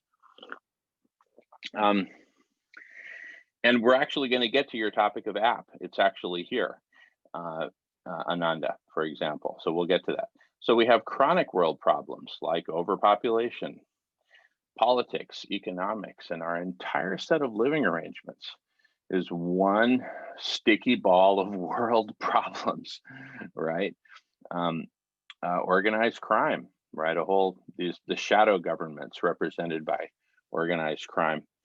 Acute world problems, hunger, the destruction of the biosphere, and extinction. We're in the sixth mass extinction. Pandemics, exponential planetary overheating, economic collapse. All right, enough about problems. How about solutions? Big problems call for big solutions. And that's what I use the term mega solutions, really big solutions like economic and political transformation. Veganism is a mega solution. A new story for humanity. You know, we're a species that runs on stories. Why don't we put the right kind of stories into the species? So what's that? Solutions to the coronavirus. Solar radiation management as a solution to planetary overheating, for example. All right, so if these are the mega solutions, or some of them, think of each of these as a golden egg. And if these are the golden eggs, what is the goose that lays the golden eggs? And that's what I put under the heading of meta solution, that which begets solutions. And here I just have some images related to CSI, collective superintelligence, which is one way of thinking about what we're doing here. We're creating a collective superintelligence, way smarter than the sum of its parts, by coming together in these powerful, efficient, and synaptic ways, making all these great connections, which is what we, like a recurring theme, whether it's an app, a platform, a community, whatever. We're talking about creating connections and channeling resources, funneling resources to those projects which need them the most urgently. So we have collective superintelligence as a thing. That's a topic unto itself. Then we have the journey. How do we get there? How do we get to collective superintelligence? And then there's the topic of the urgency and criticality of CSI. Most people don't even know that it's a possibility, much less that it's this urgent goose to lay the golden eggs to save our lives, to save life on Earth. And then you could imagine for each of these topics having subtopics. So subtopics under collective superintelligence include apps, platforms, communities, umbrella organizations, fundraising, et cetera, right? So anyway, these are two visuals I like to share when I get onto the topic of taxonomies of topics, which is absolutely crucial. And so to your earlier point, Ananda, what I would propose is that for the weekly press conference, we basically chunk it out and say, okay, the first part of it is dedicated to the whole, you know, the whole, and envisioning, you know, a whole world, and even talking about mega solutions at the level of the whole. Another could be, okay, now we're going to talk about Mother Earth, the Amazon, water, the oceans, exponential planetary overheating, etc. Next, let's talk about humanity and humans' needs, putting on our own oxygen mask. And to the extent we can chunk this out into a logical kind of a flow, like keys on a piano, you know, chunked out into octaves, right? Or kind of mega umbrella topics, again, like people, planet, etc. And then within those, chunk those out.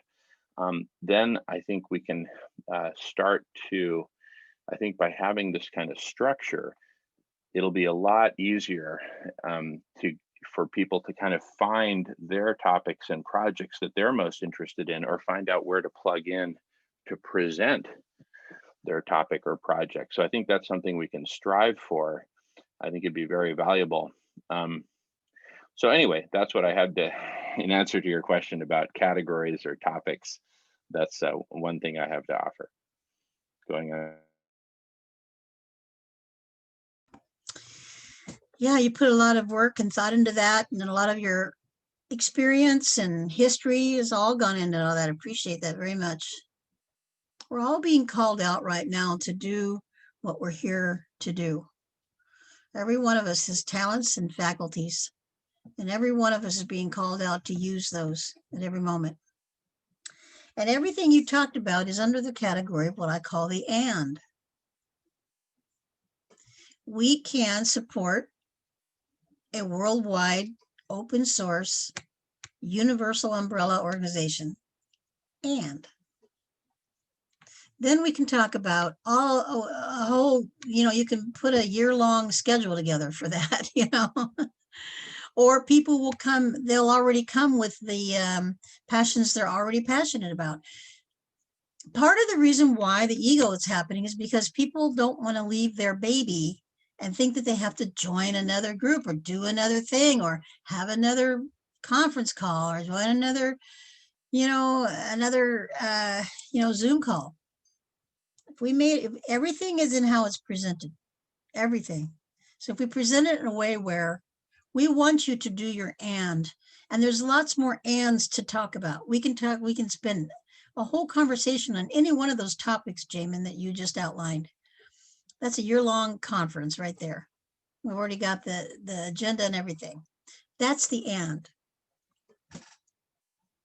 Now, if we got ourselves organized in an umbrella that provided time and money to people so that their organization or the passion that they chose, like maybe they choose veganism. Well, maybe they need, the time that they need everyone to spend 5 minutes and send in their favorite vegan recipe so we can make a book or a web page or something, that's the and. We're putting the structure of time and money into the and. And then people don't have to feel like, okay, well, it's just like what Kate said. Oh yeah, if I only had to do $1 a month and 30 minutes a week, I'd do that. And she's a busy woman. She's minding her garden. She's feeding herself well. And, she's got her home there. And there's people like Glow who are just over the top busy and doesn't want to work alone anymore. That's what I heard her say. All of us are being called out to do what we do best, use all of our talents and faculties, but the structure of getting the umbrella organization organized first so that we can offer time and resources in the way of money or things, whatever, that has to come now so that we can get to the ands.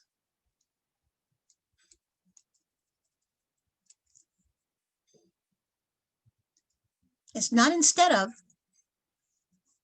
it's not instead of, it's not replacing, it's not, another thing on your plate. It's about how to make what's on your plate already organized, to how to make what's on your plate easier. So I'll just take it down to Future Now Radio. If the organization, if the umbrella organization was up and running and functional, I personally need a sound editor. That's time. That's not money. That's a person doing something. So I could go into our umbrella organization and I'm imagining it being, technically programmed somehow. I wouldn't know how to do it, but somebody knows how to create a match in that. And, I put in, I need a sound editor, and lo and behold, they matched me with a sound editor. And the sound editor says, I have 30 minutes a day, or a week, it is 30 minutes a week to give you. And so he spends his 30 minutes on my time. That's just a number, is whatever it is. I have so much time to give you, so much blank time to give you. And then that's going to help me get my sound editing done. So this is grooming us for the future when we'll have a no money society. And I'd love for you to watch Michael Tellinger's talk on YouTube called One Small Town. One Small Town. And he lays out the plan about how we can do this. He says, if everybody gave 10 hours a week of labor time in order for us to completely reset a new city system that makes sense and meets everybody's needs, as in, i.e. food, solar reflection, water, all that. Everybody gave 10 hours a week. If you have a city, and he says he starts with a small group of 5,000 people. 5,000 people giving 10 hours a week. Somebody do the math. How many hours a week of that is that labor time?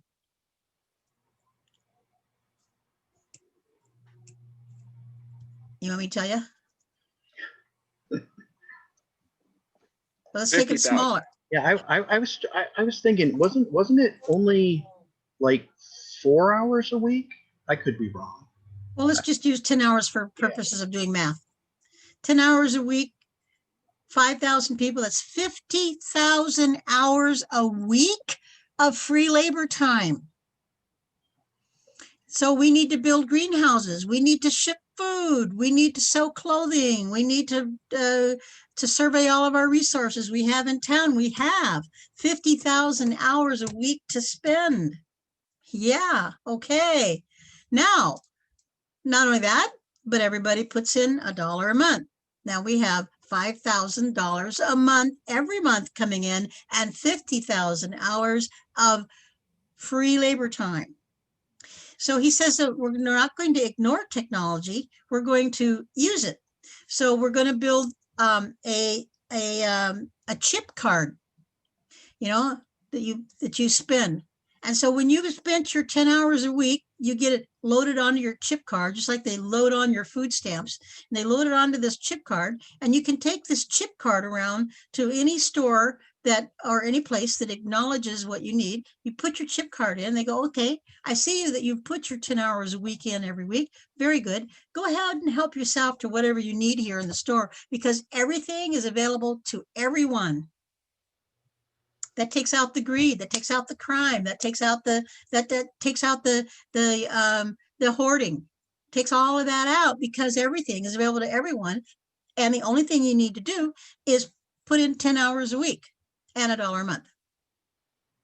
Okay, so you have your 10 hours a week, $1 a month, and you need some money. You write a grant into the foundation, and the foundation will have a committee that called trustees that they go through, and they'll approve the grant, and then you get money back from the grant. There's all kinds of organizations that want to give you money. You know, could you help us with our crowdfunding? Can you help us with money? But what do you give back to me? You don't give me back anything. I mean, our foundation would give back to all the people that need it. So keep with me, keep following me on this, okay? So now we have all this time, which is matched together with whoever it is you need to give time for. You need to spend your time, or you don't get your chip box. And so you've got to have a lot of jobs lined up for people for 50,000 hours a week of work for one small town of 55,000 people. So that's going to take a lot of organization time. There you go again. Okay, I'll work 30 minutes a week on working on the filling in the data to get people lined up for jobs. Or another person will spend their time surveying what jobs need to be done. Another person will spend their time posting the jobs that are available this week, so you can go earn your $10 10 hours a week. So they say, well, what about all the people that are greedy, and all the people that are, criminals, and all the people that want to take advantage of systems and all that? You say, well, that's fine, because our group here, we work 10 hours a week, and we get everything we need for free because it's all available to us. And so you got the people next door going, well, I still work 40-hour a week and I still have to go buy my eggs. I said, well, dude, all you need to do, I mean, it's not going to take long before it catches on to the fact that, well, if you just put in $1 a month and 10 hours a week for labor, then, you too can have your little chip card and get everything else that you need. But it's only available to the people that operate with integrity with the system. So all of that being said, this idea of having an open source umbrella organization is starting to give us training for a future when the people do everything and money does nothing. So we get to start training ourselves. And we're doing that by forming our own foundation that takes care of our own people with time and with money. And then, once that's taken care of, I'm going to go join some of these and conversations. I'm going to go join the and veganism and, Amazon and forest something and whatever, or what I'm already into, But the thing is, we're fragmented right now and we're not focused right now. And the reason we're fragmented and not focused is because everybody's doing their and nobody's doing the. Nobody, I don't know any organizations that just made the big announcement. Guess what? We just joined in with 5 different organizations doing similar things to what we're doing. No, it's I got a new app for this. I got a new app for that. I got a new radio show. I'm not the first one to start a radio show. There's ever since I started mine, there's lots of radio shows that come up. I'm starting a new podcast. I'm starting a new YouTube video station. I'm starting. It's like, wait, where's the we in that? So the reason why we're fragmented is because we're not focused on one universal umbrella. And we have to know that the universal umbrella is going to serve you back. I've been given money for 100 years to the American Red Cross. They don't give me any money. If I go to church and put in my little money, within the basket, they don't give me any money back. But my foundation does, because I put money in. I can write a grant. I can get money back out. I'm a member and I earned it by putting in my time and my money. So what I'm saying is we need to not only think bigger about how we can unite ourselves, but we need to start grooming ourselves for a time in the future when money doesn't do anything for us at all. Money doesn't do anything, people do. So anything we can do to organize our umbrella organization, to start grooming ourselves to lean towards collective labor and collective money, and that's going to be the solution to our problems. But if we start setting up conferences right now of all the ands, everybody will go off and do the ands, and they'll forget about the. Or if you approach them with the after they're already in so many ands, they go, oh, that's too much. I can't do anything more about that. That's why all day long I kept interviewing people like, could you still stay passionate with the project you're on? And could you donate a small amount of time and money to the foundation? So we have to think bigger than this. This is a language we've never been spoken to before. Now I realize I'm speaking just to the choir here, but the point is this is recorded and anybody can hear this. So I'm just giving it my best here. I'll take feedback, input, insights. What did you just get from what I just said? What did you come away with? What struck your heart? Give me some feedback. Yeah, Ananda, you got me thinking again. It's been a while since I've seen, Michael Tellinger's thing. I saw the example of 10,000 person town.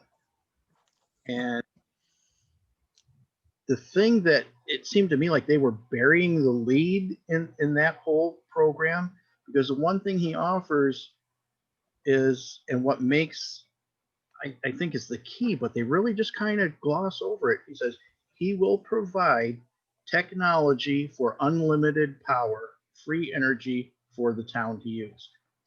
But it has to be the whole town owns it. No one person, no small group, no, not the township council or anything. Everybody owns that power. So everybody has free electricity.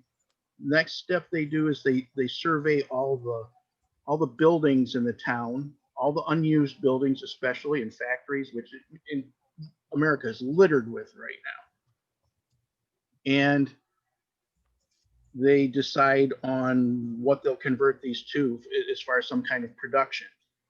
And then everybody uses, donates, I think it was only 3 hours, but 3 hours times 10,000 is still 30,000 hours a week. Yeah. And not only does, because you have the free energy and because you have, everybody donating their 3 hours, the industry from the town, not only everybody gets free whatever they need, that they produce there, but they also get an income because the town will be selling these things in the open market in the rest of the country or world or however it comes out. but they'll have an unfair advantage because they have the free energy. So they'll be able to beat everybody's prices. And he says, essentially, we'll steal the power of the money away from the money people, because our one small town will have free energy, we'll pay ourselves, and we'll donate 3 hours, and we'll be living better than anybody else. So And we have to do that right now in forming our umbrella foundation. right. That's got to be the example of all of this. Because I'm sure if we can pull off an umbrella organization that gives back to the people in time and money, if we could do that, we can start a small town. Yeah, I have from time to time seen advertisements in real estate listings to purchase, small towns for sale. Yeah. Well, we'll build them.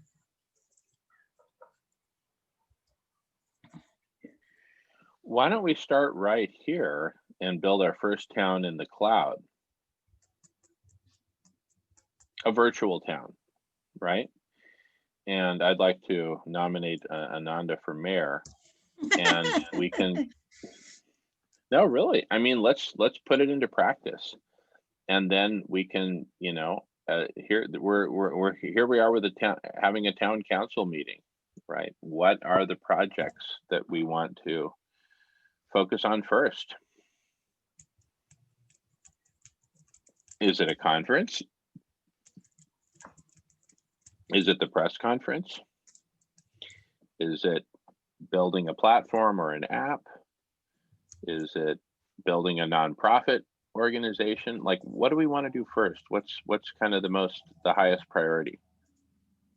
It's just an open question. If this is it, if we're starting it right now, and this is our first town hall meeting, where do we want to go from here? What do we want our town to be about?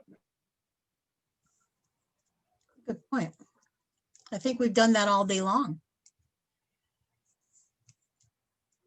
Only we didn't know to call it a town council or anything, but we've been sharing ideas all day long about how important this is to everybody. Here's what I'd like to do. We're getting close to the 4-hour mark on recording. Let me go ahead and stop this recording and start a new one. And then we can, so let me just stop this now, if that's okay, and we'll immediately start another.